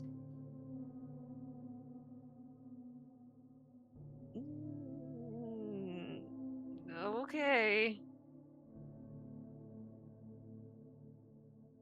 So we got a plan or something? Are we doing the holding hands plan? I really don't want to do that one if we can avoid that. Oh, I was using sarcasm for that one. Forge, don't you worry. You don't have to touch my hand. No, we're not I gonna know you're go scared in. of it. We're not gonna go in holding hands. We're here as an official delegation and envoy to broker a trade deal. So that's what we're gonna do. Is we're gonna be professional. Blech. This is the first time they're going to be seeing you since you left. You don't want them to think of you the same way they thought of you. Then, don't give them a reason to. Show them something different. Or show them the same. If that's what you want them to see you as, if that's what you want them to treat you as, that's up to you. But if you want any kind of upper hand in this deal, if you want any kind of respect, earn it. Show it. Or just do what you normally do and kick someone in the back and let them kick your ass and put you in a corner. You're getting a second chance at a first impression. Or, do what you always do. Just feels very pointed. It is. Look, I can try, all right? New and Do reform better. forged. Okay. I think our best plan of operation here is to let Ray do the talking. Maybe? Yeah? I nod my head. Everybody, we should just Ray and Stakes. Good bet here. Nice polite hello. Oh yeah, we're doing good. It's pretty nice down there, but outside of that, we'll just let Mr. Pack Leader over here handle this. And then They didn't like me and Deadbeat. They just, or Forged. They were fine with you and Rory, Ray. They're going to try to talk to every one of you. They're going to look for a weakness and they're going to exploit it. Don't give them one. You've done a lot of work. The elders down in Tampa saw it. That's why they sent us here.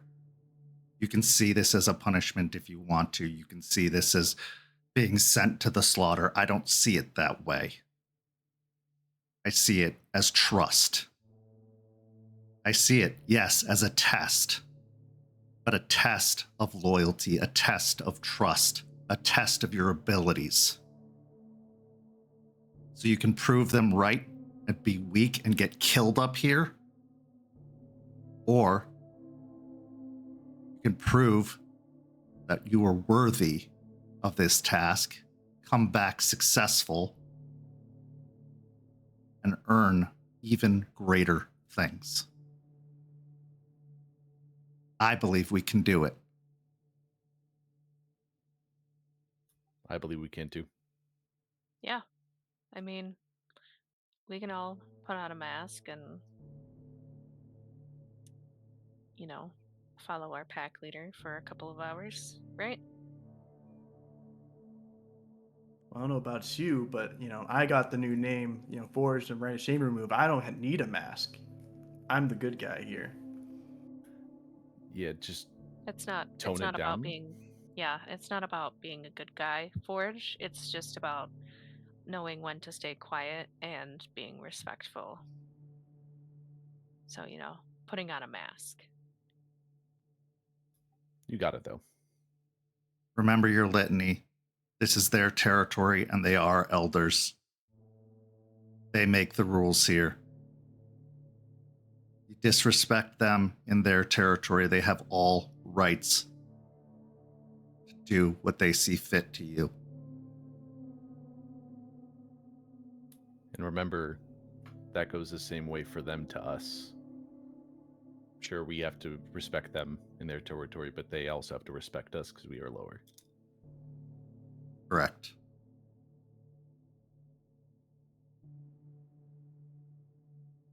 Any other questions before we go inside?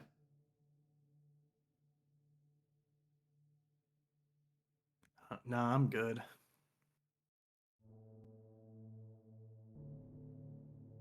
Stakes takes a deep breath, shakes out her shoulders a little bit, turns her head to both sides, and you can hear a small crack in her neck. All right, let's do this. She turns and starts stalking towards the building. I'll follow right after. I'll stand behind Ray and follow in. I guess I'll go behind Juniper. Delphine will go directly behind Forged and kind of just use his height and muscular bulk to kind of block her a little bit. As you enter into the Hell Saloon, it's almost as if it's exactly as you remember it. There's the gift shop off to the side of the entrance when you come in with the t-shirts and other memorabilia from Hell hanging off to the side, where a lot of the tourists can pick up various things like, I went to Hell and all I got was this t-shirt, or it really does freeze over in Hell, bumper stickers. There's the bar lining the wall off to one side, the long tables with the high chairs. There's the TVs and the stage off on the far wall, the kitchen off to one side. The only thing that really catches your eye and stands out is the large welcome back banner and the red, yellow, and black balloons and streamers hanging on the ceiling. Standing beneath the banner are Red, Sean, and Aaron. Red lets out a cheer of, "Hey, look who it is!" as you enter into the establishment. He lets out a bright smile and extends out his arms. Stakes, there you are. Good to see you, old girl.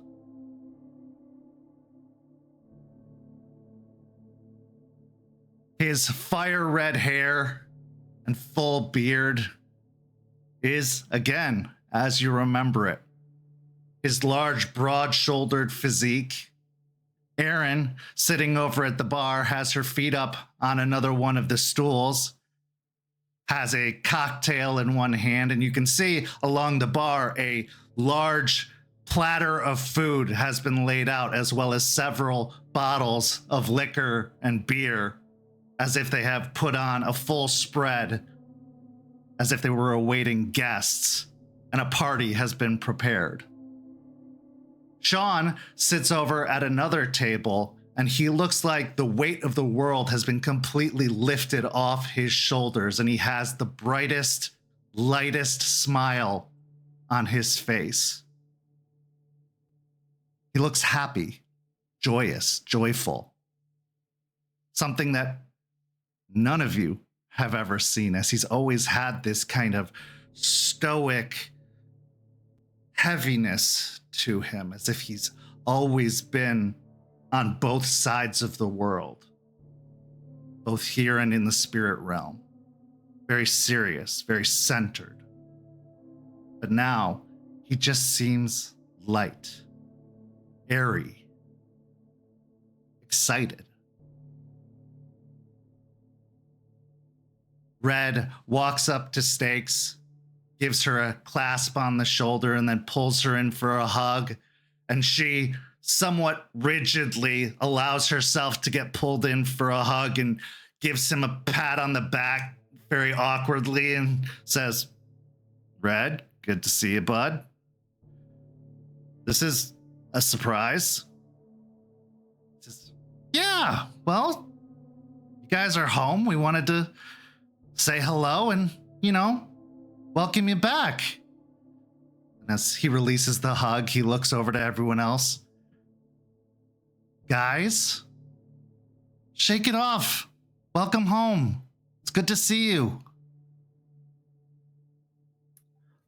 I'll walk forward with a smile on my face, seeing Red, and I'll walk towards him and kind of open my arms as well for like a hug from seeing him. "Raymond." He gives a bright smile and walks up and pulls you into a really tight hug. "I am so glad to see you. It's good to see you too, Red." Come on in. Guys, help yourself to some food and drinks. This is a party after all." Can I, while Raymond is going in for a hug, can I get a whole vibe check on Absolutely. this situation? Give me a wits and insight. What is my rage at? I would say you're at a rage 2, definitely. This was not a situation you were looking forward to. The whole situation in front of them too has Delphine a little unsettled too, and instinctively she, like without realizing, has kind of grabbed onto the back of Forge's shirt and is just kind of sticking close to him. I have a quick question. Yeah. Is Delphine's penumbral senses still going since she just popped it? Yeah. Okay. I'm very confused as I walk in. Forge kind of was more expecting the hostility that everyone was preaching about and having to keep his cool, but seeing this kind of pleasantly surprised, like very not used to this kind of reception ever. Mainly from his like deadbeat friends and scumbag, homies, but kind of gives a half smile at the hearing. Gets over to the drinks and food, starts grabbing himself a drink and something to eat. Erin kicks her feet down from the chair and stands up as she sees you approach. "Deadbeat, good to see you, buddy." And she gives you a kind of punch on the shoulder. "Here, let me mix you up something better than that." She starts putting together a cocktail for you, stirring it up before passing it over. It's not his name. "Oh, really? They give you a new name down there?" Yeah, kind of recent. As you see, the whole shame thing is gone. So yeah, I got a new name. "What is it?" Forged from Failures. "Holy shit, congratulations." "Well, apologies then. Forged from Failures. Have a drink on me." I'll take the drink and kind of confusingly nod and just enjoy that. "How have things been down there?" It's a mixed bag, kinda. I mean, it does suck ass down there in the way that, like, the Weaver, I guess, yeah, Weaver shit is everywhere, so it kind of sucks with that. I mean, the heat also is, kind of sucky, but I mean, it's not too bad. Oh, dude. I can only imagine it has been terrible up here this summer, but we make do. It's good to have you back, though. What did you get on that roll there, Juniper? I spent a willpower and I got 5 successes. The vibe is good. They are genuinely excited to see you.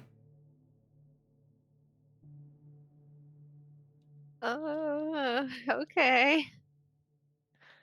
Well, with that, I will also, walk up and say hello and look around and give a soft smile. It's really nice for you to give us like a welcome home party. Red gives a big smile to Juniper. Well, it's the least we could do after parting on such bad terms. We've really had a lot of time to think about it, and we just realized we weren't in a good place then, and we really sent you off on bad terms, and we had to make it up to you. We really had to make it up to you, and we wanted to start out fresh, wanted to have a fresh start, and this was the best way to do it that we could think of, and we just have a lot of catching up to do, a lot of making up to do, and we missed you. We really did. Oh, well, you know, I I can say for all of us that we do definitely miss it up here. But yeah, the weather is it's hot and It has wet. been a hot one. Yeah. How have you guys been managing to deal with it? I'm sure your AC is just dying right now. We have had to have Sean working overtime over there with the spirits, trying to get them, on our side, keeping that AC working. But he works his magic, and they've been kind to us for the most part. But yeah, it's been brutal. I can't tell you how much I've had to pay in ice lately. Oh yeah, man, I can't even imagine. Uh so how have things been up here? Well, we've had to, I mean, we don't need to get too much into business, but thankfully, due to the information we've been getting, we've intercepted a few of those shipments, been able to stop some of that fertilizer from coming in, and luckily, nothing too bad's happened. But for the most part, things have been fairly quiet, luckily. Hopefully, we can get you guys that iron you're looking for. Yeah, it's really good to hear that things have been mostly quiet up here.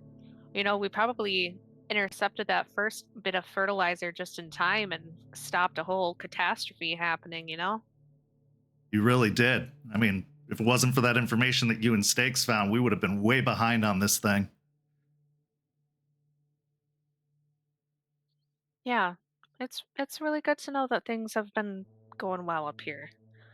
We were all worried a little bit with all the fertilizer news and everything and stuff we've been dealing down there, so Absolutely. I'm really glad that you all were able to come up for this. I mean, like I said, we really did leave on a bad note, and it was a really bad time for us. And it's really nice to hear that you're all thriving down there and doing a good job. And I mean, look at you. You guys are doing so great. And that makes me happy. I know we weren't the best mentors and the best teachers, and it's been a long time since we've had pups around here, and I just hope you'll forgive us for what we did, and we can make it up to you, and we can make this right. And I don't know. It's just good to see you. yeah, it's good to see you too. And everyone makes mistakes. Shit happens, but time heals all wounds. So I'm sure that we will all leave off on a better foot than what we started with, right? And I'll look Yeah, back at Delphine with a wide smile. Delphine will be looking around. Where's Rick? Rick actually went on a walkabout to the North Peninsula. Upper Peninsula. He's doing a photo tour of the mines to try and get us some early intel.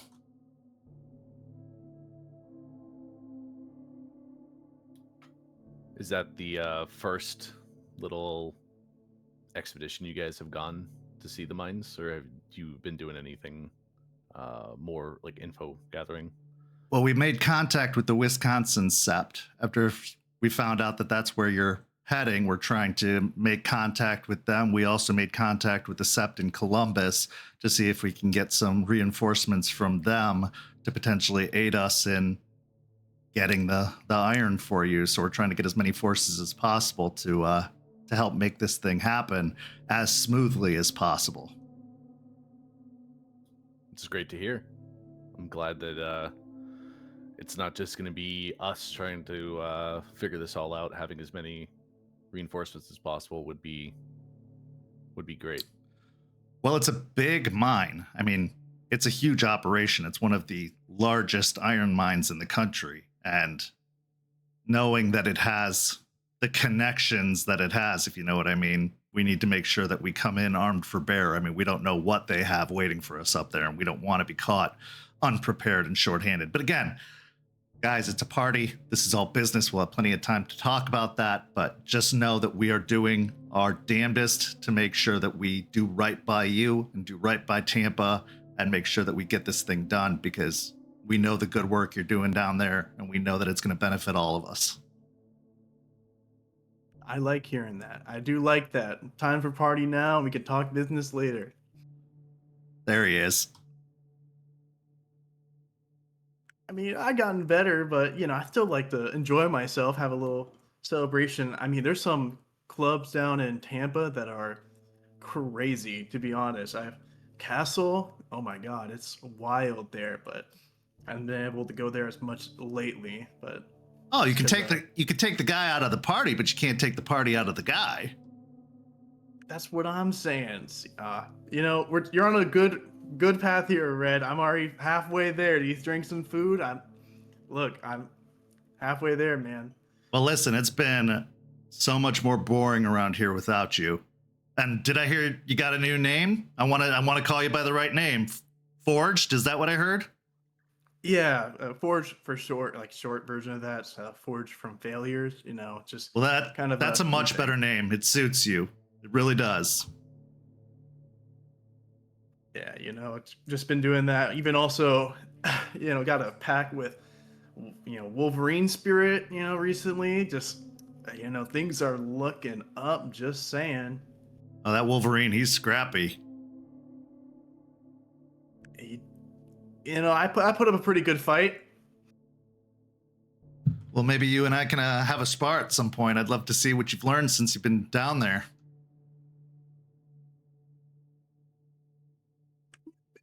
Give it a shot at some point, maybe. I'll think about that. Hey, you gotta go easy on me. I haven't had a good scrap in a while.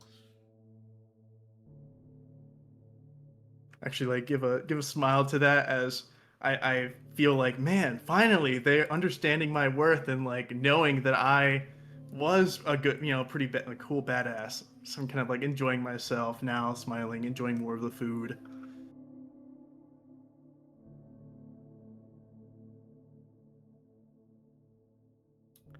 As Red and Forge are talking, I'll kind of step away from Red and go approach Sean, and with like my hand outstretched to shake his hand. Sean will stand up from the table he's sitting at and hold out his hand and give you a nice handshake. Raymond, it's good to see you.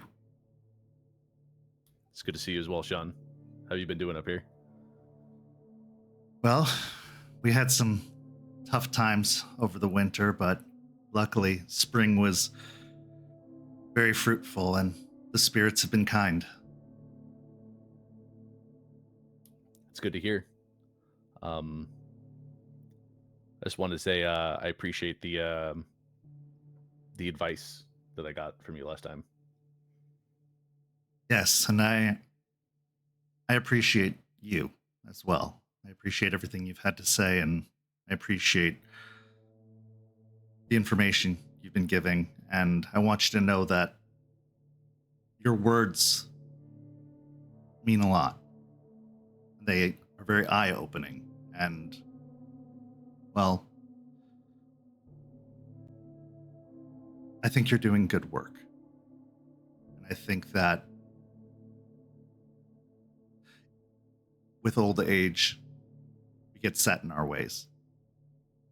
And the wonderful thing about bringing youth into an old Sept, an old pack like ours, is they remind us of what we've lost, which is innocence and exuberance and, well, the excitement for the fight, the willingness to see past old grudges and old ways, and really the ability to forgive. You've shown me a lot, Raymond, and I just hope that, well, I hope I can earn some of that forgiveness from Delphine. I feel like I did her wrong. I'll nod at what he's saying. I'm glad I was able to help in any way, and hopefully, even now and in the future, we will continue to help. But I can't say anything for Delphine, but No, of course. the possibility's there. How has she been doing down there? Has she been seeking help?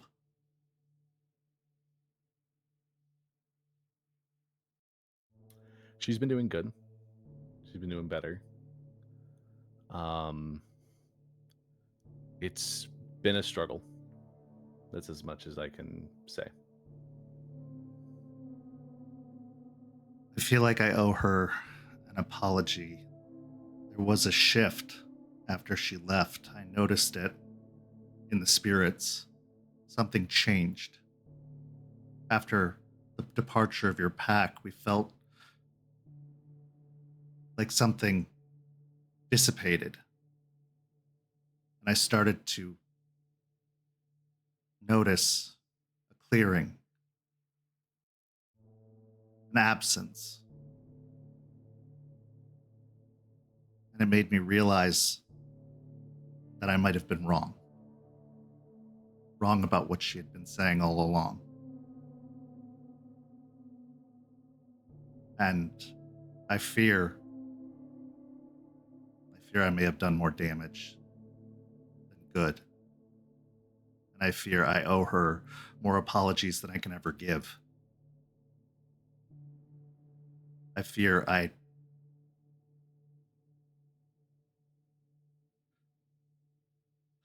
just hope I can earn her forgiveness in some way.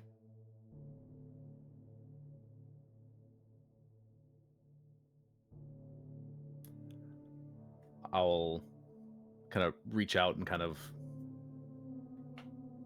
like clasp his shoulder a bit. Hopefully, in the time that we're here, maybe a sorry and forgiveness from you might help to some extent. But she was hurt really bad being up here. So, Of course. I don't know. I failed as a theurge. I failed as the right master of the Sept with her. I should have shown more patience. I should have shown more understanding. And little did I know how susceptible I was to whatever presence was here. I didn't know how angry I was all the time until it was gone. how impatient I was. I should have shown more patience. I should have given her more empathy. I should have encouraged her rather than doubted her.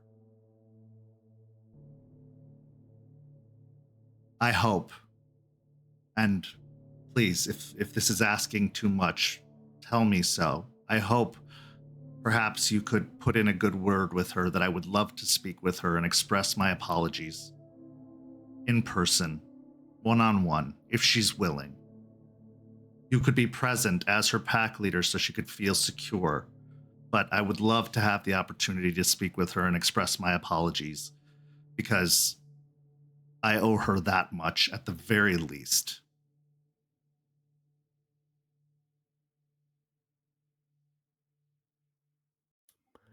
I can extend the offer, but it's up to her whether or not she accepts. Of course. I would not wish to overstep. Can I roll a vibe check on Sean? Absolutely. What range am I at? You're at 2 as well. This is a very intense situation, but your intensity, your rage is more about the worry about your pack doing something fucked up to ruin this. And I'm sure a small part of you is was worried about the Sept as well after the last interaction you had with them prior to this. Yeah, because Sean gave me some weird vibes on the call and told me that story, so I'm like, yeah. And he's coming off very strong right now, which is way out of character for him. But I got 5 successes. He seems genuinely repentant. I'll just nod and continue a small conversation with him. All right. So, Forged, you're over by the bar with Aaron. I actually, imagine I'm still talking to her, and I'm actually right now like, while we were at Tampa, there's this crazy thing that happened. We were on some boat, and we killed 5 leeches, 6 leeches. That was, Really? Yeah, I mean, look, I'm maybe a little bit newer, but I got this shit under control. I was doing a real good job. The others were doing all right, but On a boat, no less. Yeah, it's crazy stuff. And even found some weird creature in some foundation, killed that too. I'm getting a spree going. I don't know. I think I'm getting my stride right now. Sounds like you're thriving down there. Yeah, I mean the training is kind of annoying, but hey, getting some good stuff. What's the weirdest thing you killed? I want to hear. What's the craziest thing you killed? Well, you ever hear of a werebear? There's werebears? Yeah, they're called Garal. Up in northern Michigan, we had a problem with a werebear.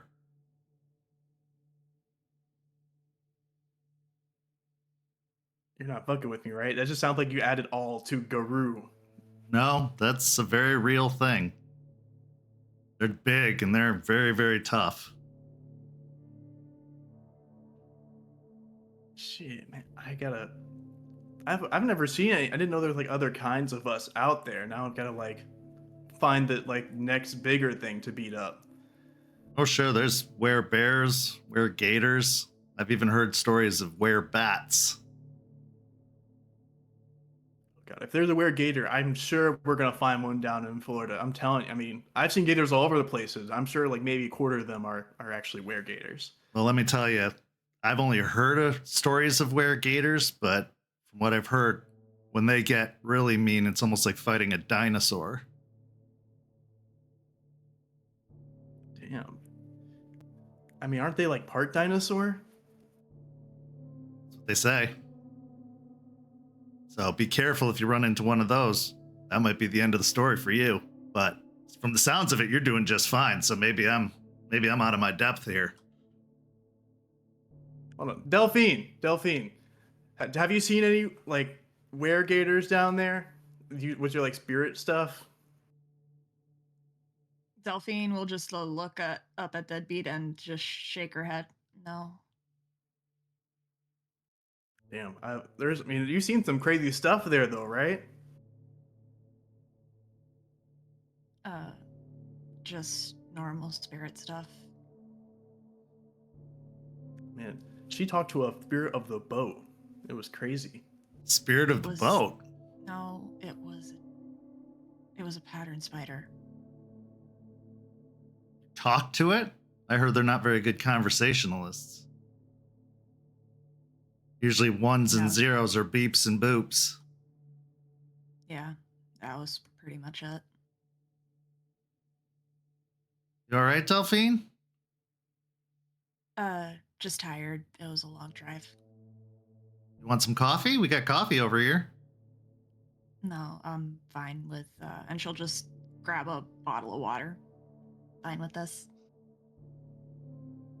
What have you been up to? How have things been going down there for you? She'll, pick at the label of the bottle. Fine, just training the Urge mentor down there, and then with, the warder. And what's the strangest thing you've seen down there?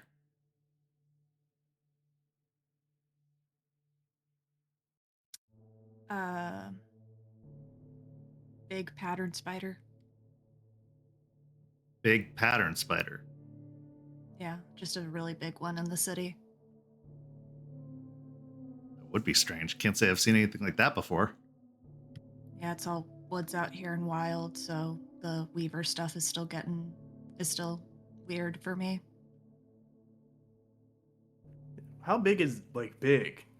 I don't remember you telling me about this before. What like how big is this pattern spider? Is it like size of a car? Is it like Size of the city. So wait, this spider was like a representative of the entire city? Yeah. That's what Eliza said. Wow. That's wild. It's probably one in Detroit. There was one. Sean's never made mention of it, but I mean, I don't usually ask too much about the spirit stuff. it does cause I feel like if ever ask a question about spirit stuff, it makes more questions than answers. It really does. You're right about that. You feel like I'm eating this up. I'm smiling. I'm enjoying myself. I'm relaxed, eating a healthy amount of food here. I'm just chewing down this food.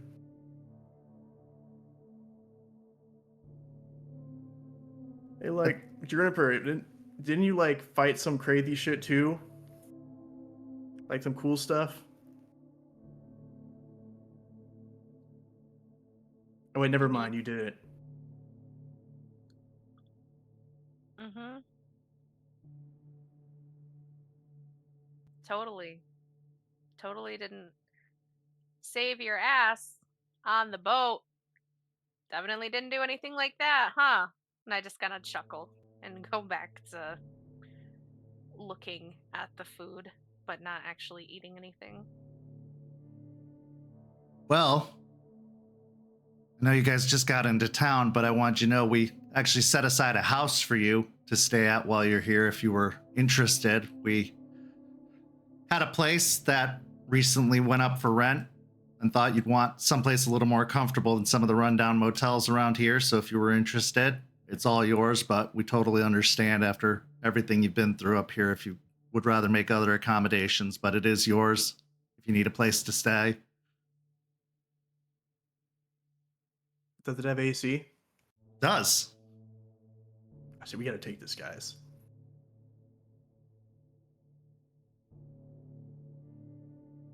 That's actually really nice of you.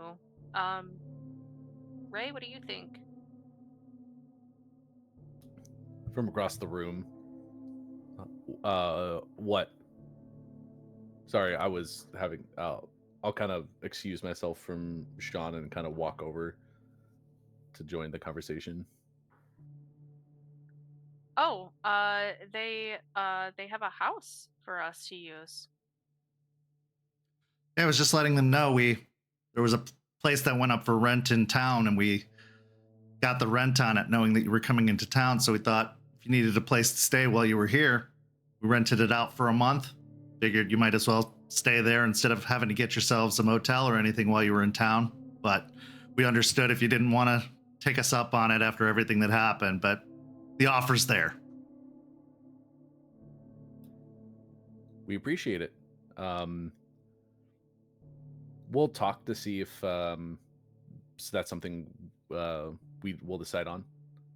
But more than likely, probably yes. But we'll see what everyone thinks. Absolutely. Well, you let us know.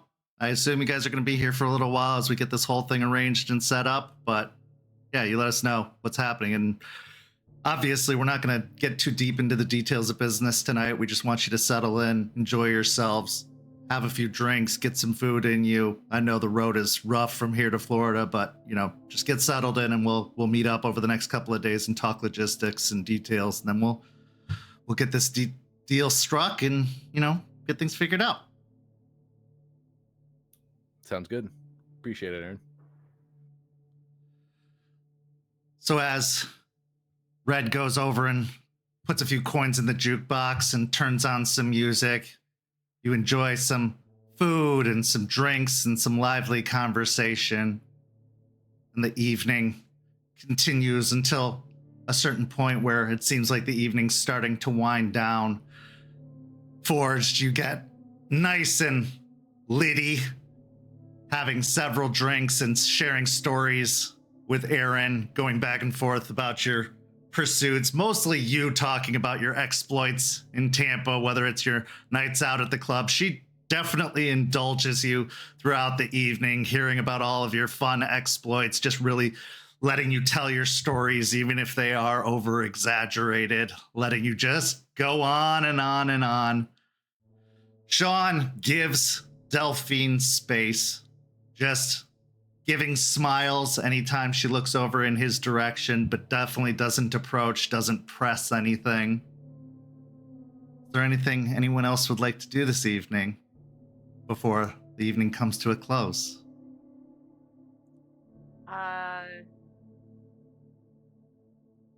No.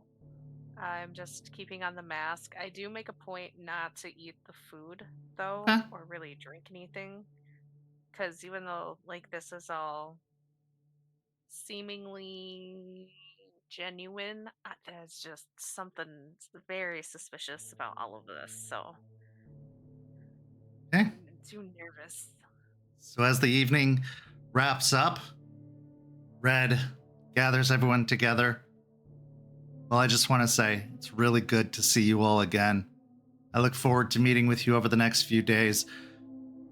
I hope you'll take us up on the offer of the house. It's fully furnished. We'll get some groceries delivered out there if you need some food for the house, but you just let us know. Obviously, there's the motel over in Whitmore Lake if you need a place to stay, but we'll be in touch. You've got the number here at the bar, and you can reach out to us when you want to meet, and we'll talk business in the next couple of days. But it was really good to see you, and we look forward to making this deal happen. But we'll lock up now, and we'll talk to you guys soon.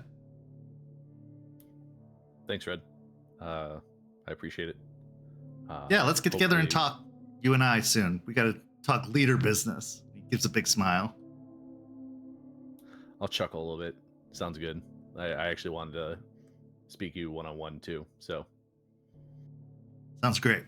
Gives you a pat on the back and shows all of you out before closing up and locking the door, leaving you out in the parking lot. As you all file out of the saloon after an evening spent with the elders of the Half Moon Lake Sept, your minds are reeling. This was definitely not what you expected as a first-time greeting. Have their minds changed? Are they truly repentant? It would seem so, based off of what you've seen, what you've felt, what you've heard. But appearances can be deceiving. As you all head over towards the truck, preparing to climb in and make the drive back to the motel or the den, the scene is yours. Leader business. That's pretty funny. I think that we should get in the car and start driving before we talk. What's the problem? We're just chilling. Everything's cool now. We're fine. Yep, we can chill in the van and start driving. Buzzkill. They'll start climbing on in. Yeah, I mean, if we can get discussions done quicker, I mean, I'm willing to have a one-on-one conversation with him, so. But yeah, I think maybe getting in the car and driving for a bit and then having a conversation is a good idea. Delphine has already walked past everyone as in the car. I will hop over into the driver's seat. Delphine, I Okay. stored some cookies in my pockets. You want some? No. More for me. I'll get in the back with Stakes.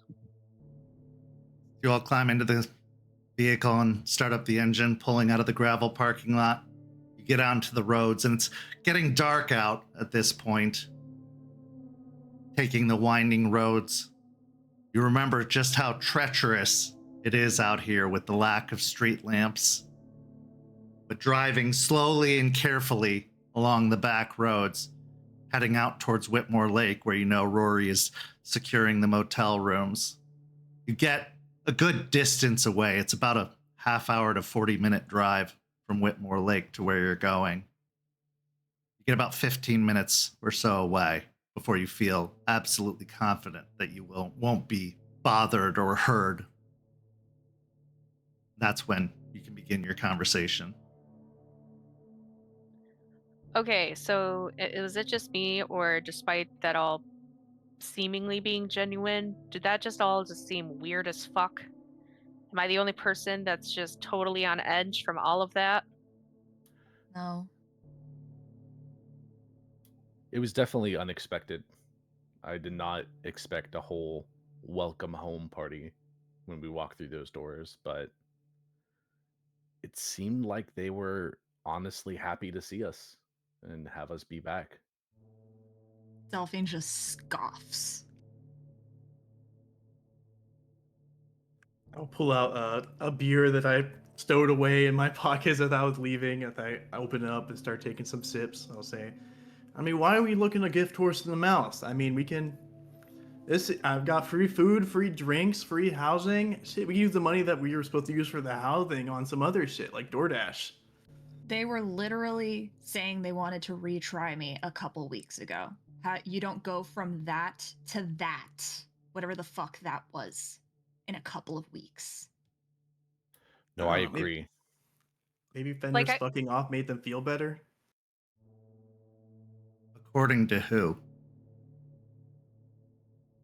I don't know. This is my theory, guess, whatever. According to who were they trying to retry you?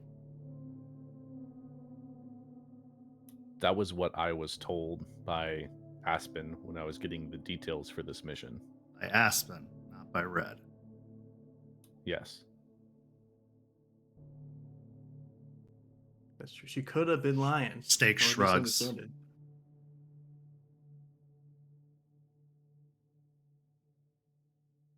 What's the shrug? I didn't pick up anything unusual. They seem genuine to me, and I've known them a very long time, and strangely, this actually felt like the first time I've seen my friends in a very long time.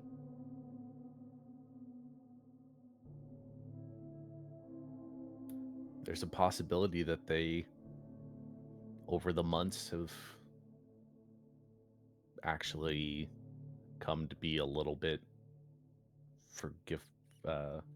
forgiving, or want to be forgiven for the situation. I mean, what if they just asked to see Delphine? Maybe it was to apologize. Maybe misunderstood.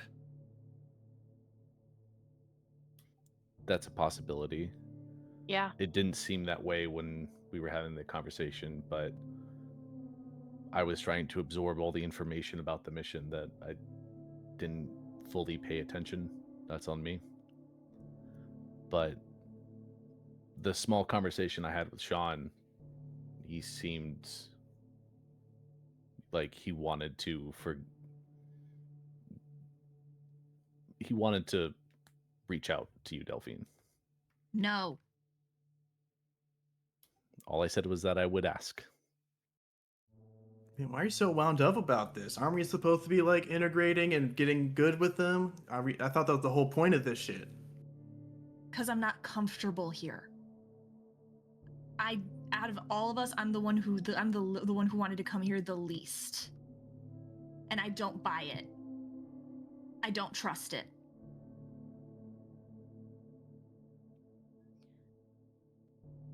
Even given our differences, and I'll look over at Delphine. I'm with Delphine on this one. I understand that people change. Obviously, we all have in some way, shape, or form. But this isn't, oh, people have changed over the course of a couple months. This is like a complete 180, overstretching it a little bit. And I don't know. I'm not like fully on the side that something's going on here, but I'm not entirely trusting of it either. So we'll see how long they can keep up the charade, if it is one. I mean, it was the first night, first time seeing them after a while. And for all we know, when we were up here, we saw them at their worst. Just like Steak said, this might be how they were before we were fully here in the Sept. This could be how they truly are. And we're just seeing it for the first time. So it's jarring. This might be a good thing that they're acting the way that they used to. That's what I'm saying, that like maybe if that Fenris dude came by not too long ago, made them all into assholes, because I mean that's what he does, right? Then like we lured him away, they're all better now. As long as we didn't bring him back, we're chilling. Is that why you're Chill. an asshole all the time? Because you're with Fenris or whatever? That's really funny that you say that. I don't really ironic, Juniper. What do you mean? Oh, you're actually serious? You're serious. That's funny. I just kind of like droop a little to the side as I'm kind of, very clearly intoxicated, as I'll kind of lay down a little bit. You're funny. You're one of the biggest asses I know. Like, besides maybe, let me think. Charles is kind of an ass. Jester's kind of an ass. Old Sean. I mean, there's a list, but you get what I mean. How am I an asshole? I've been matching your energy this whole time. Sure, if that's what you want to call it. Every time we're hanging out or like you're around me, you always want to start some shit, always say some shit. And the funniest part is you think you could win a fight. That's the crazy part. You say all this thinking that you can back it up. Enough! I'm just having fun. Enough! George, stop it. You want to talk about how shitty they were. Did you ever think about how shitty you all are? Maybe some people can get better. Maybe some people can get better quick.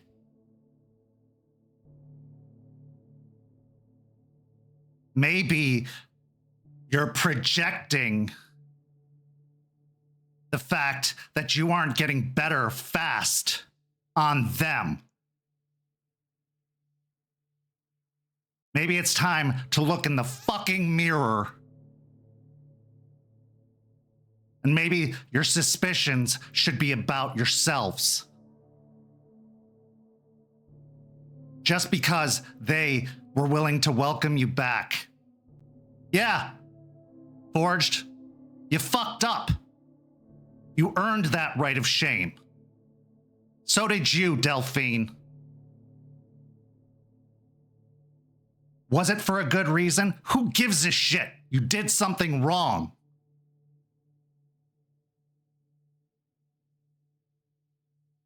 You earned it. You deserved it. And you got forgiven for it, and you redeemed yourselves for it. But you're not better.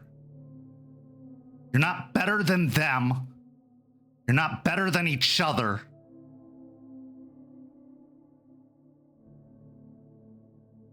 Fine, be suspicious of them. That's fine. You should be suspicious all the time.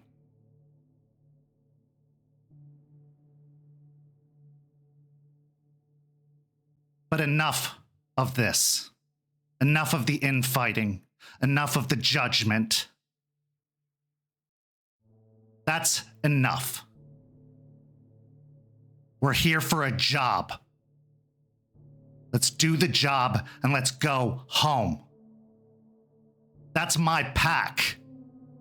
Those are my friends. And I just told you that's the first time I've seen them act normal in a long time. Let me fucking have this. Pull the car over.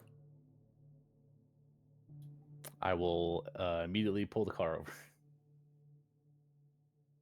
Stakes kicks the door open and climbs out. Stakes, wait, I'm sorry. You guys want to fall apart, fall apart. I left them for you.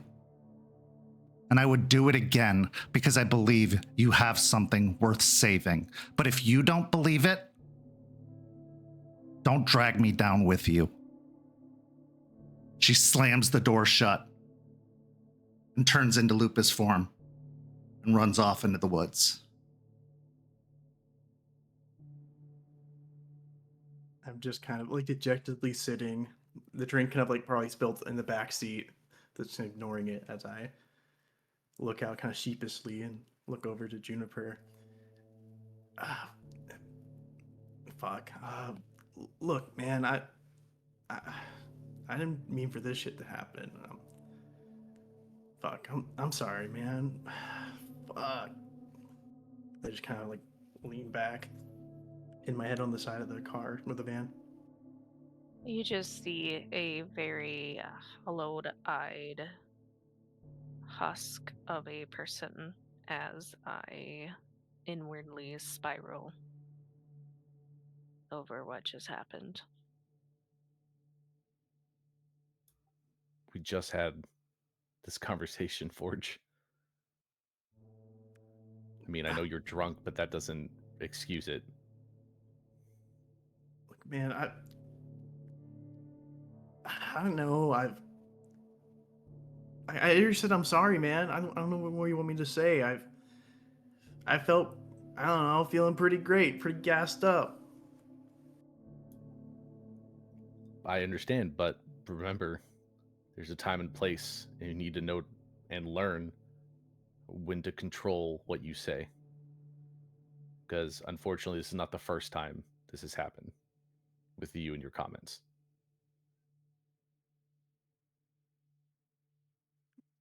I'm trying, man. I'm trying. I'm doing my best. Need to do better. I tried to be nice to you during that entire thing, and you just decided to say yet another asshole-ish quip to me in front of all of them.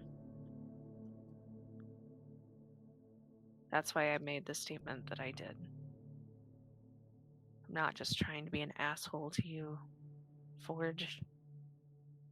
But I legitimately didn't do anything to you today, and you just looked at me out of nowhere and said that shit for no fucking reason back at the saloon.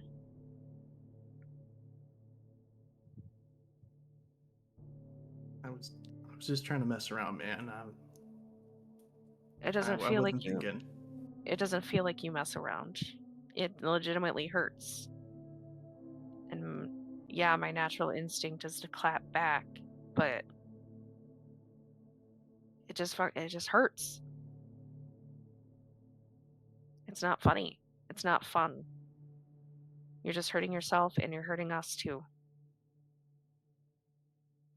But like this isn't all just me. Look, I know I fucked up, and like, hey, I can't say that I did good, but like half of that whole shit with you two down the other Sept so much. That's what like a major thing that she was talking about was, and I don't know, maybe you guys should start trying to trust something there. Cause I mean, it ain't you're all getting on me about this, but we can't just ignore that other whole shit. I was responding to your apology just now. That's the part that I was responding to. I was giving a direct reply to what you were saying. There is the stuff with stakes as well.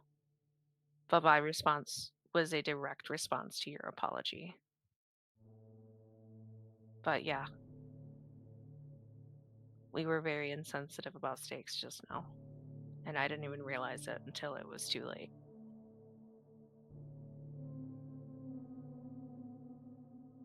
We definitely owe Stakes an apology next time we see her.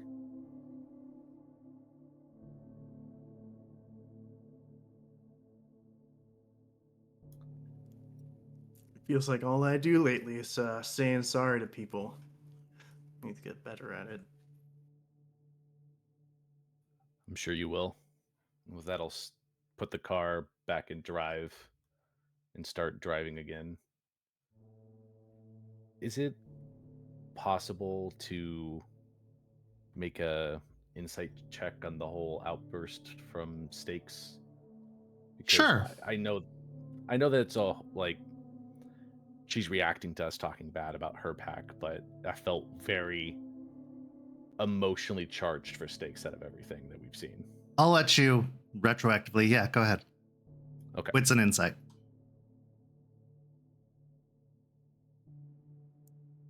Maybe like Delphine, you could, I don't know, agree to see Sean like part of the apology or whatever, or like the show that we're trying to trust.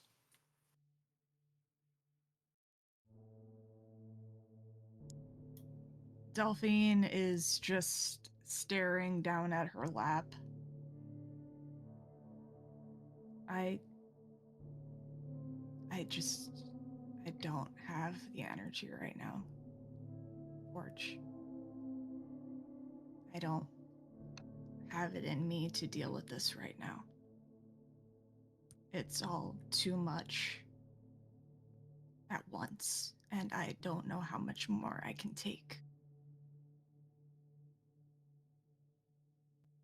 Well, I mean, I'm not asking you to do it right now. I'm just eventually, but I mean, if you need someone to like help out with shit, you know, like we're here, you know, we can help you with shit. I mean, if you want me there, I can be there with the whole meeting. Probably better to have Ray there. He's a little bit better with those kind of conversations, but you know, I can whoop his ass if things get bad. Not that I would, but you know. What'd you get, Ray? I got 7 with a crit, but the crit was on one of my rage dice. Okay. So Stakes that's definitely unlike Stakes, but it seems like this is kind of a wit's end type thing for her, not a unusual like. It seems like she was definitely thrown off by the interaction with them. And there was something that was triggered in her by all of this shit talking, to be honest. Like there was a nostalgia there. There was a You know, and as you think back to how she was behaving after that first hug with Red and everything, it did feel like she seemed happier for her to be back. She seemed comfortable in the surroundings, and she was pleasantly surprised by everything that was going on at the bar. And yes, while she understands the suspicion, this is the first time she's gotten to enjoy something in a while. Because, like, she's had to be den mom to a bunch of shitty kids for a while. This whole time, it's always one problem after another. And so she's gotten to actually enjoy something that was hers, and it's being taken away immediately. And so, yeah, she had it. This was a mom explosion, and nothing more. A mom who had too much. Was it probably over the top? Yeah. But she just couldn't be centered anymore. She couldn't do it anymore.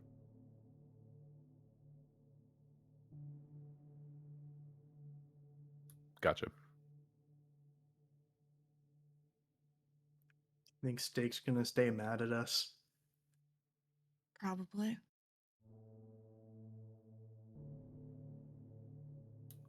Hopefully, if we apologize and give her some time, I don't think she'll stay mad at us for too long. She'll stay mad at us if we fuck this all up. That's for sure. It's gonna take more than just an apology for Stakes. She might forgive us, but if we fuck this up and continue to fuck off, it's gonna hurt her. Really hurt her. And I don't want to do that to my mom. Stakes was right.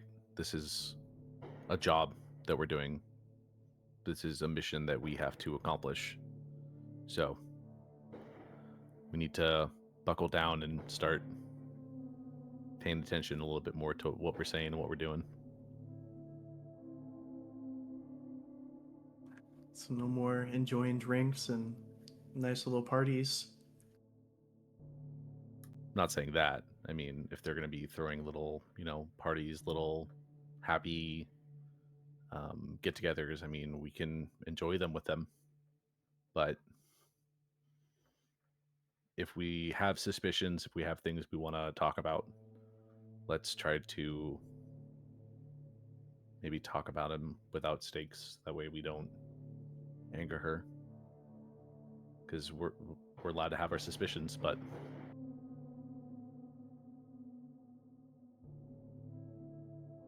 Yeah, I mean, that's probably for the best.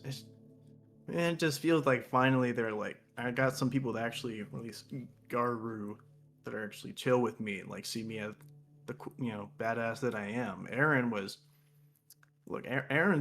a little tough too, and she thought that I was pretty cool. And Red said me going with Wolverine pretty nice and talked about sparring.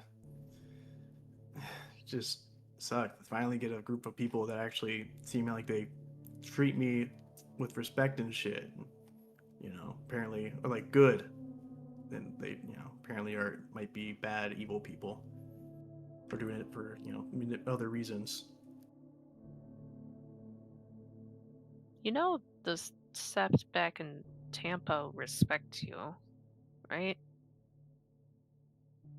They're not bad people. No, I mean, I know that like the Tampa 7 aren't bad people. I mean, feels like Charles kind of respects me, and like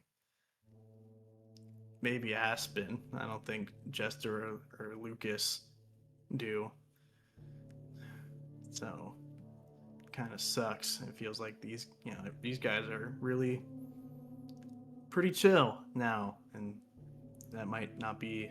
And we got to be playing arm's reach or arm's length with them. I'm sure once we're done and finished with this mission, I'm pretty sure all the leadership down in Tampa will think and respect us, because we did a big mission and we accomplished it and we succeeded. So it'll be there.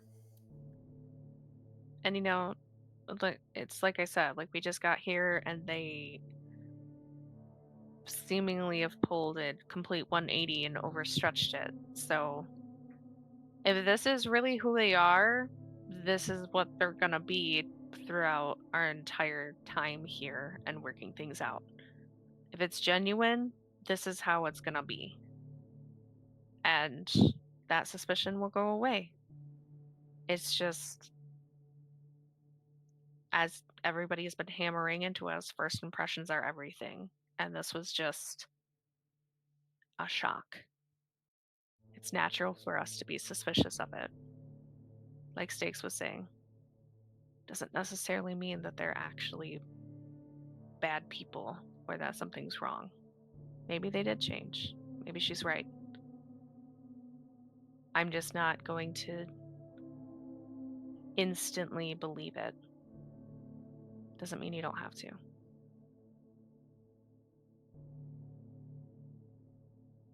This sucks.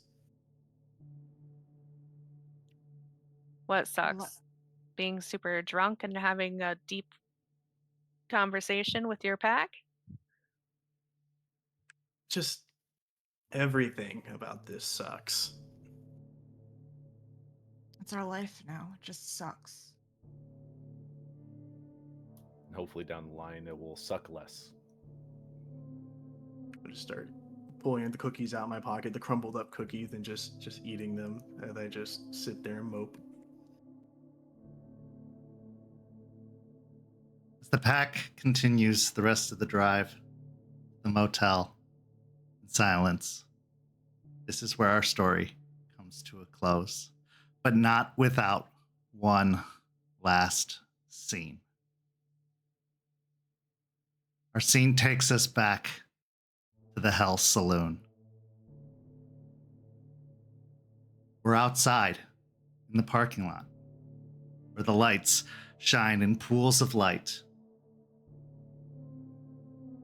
One of those pools shines under the doorway to the front door of the saloon. A lupus wolf, red-furred, approaches the door with a longing expression, at least as much of a longing expression as a lupus wolf could have. She walks up and scratches at the door a couple of times. The locks disengage and the door opens. The face of Red is behind the door. He looks down at the lupus wolf and extends out a hand. Stakes sniffs at the hand warily and then looks up at Red.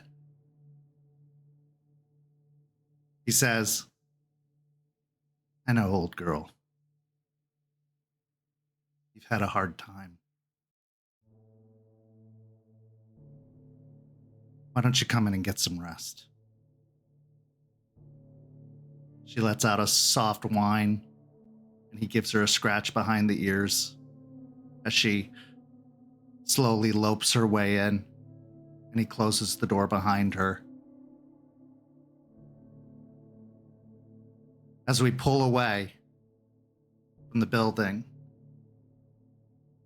we see atop the bar the looming large black wolf of Fenris, waiting eagerly.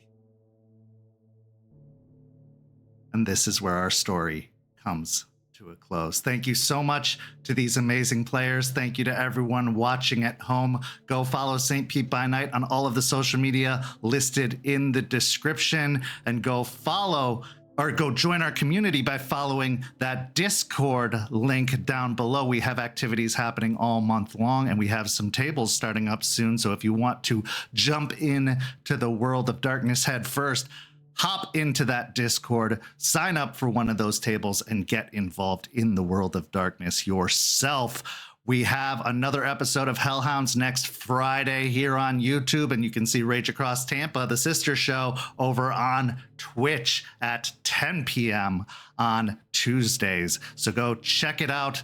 Thank you so much. We'll see you next time. Have a lovely evening, everyone.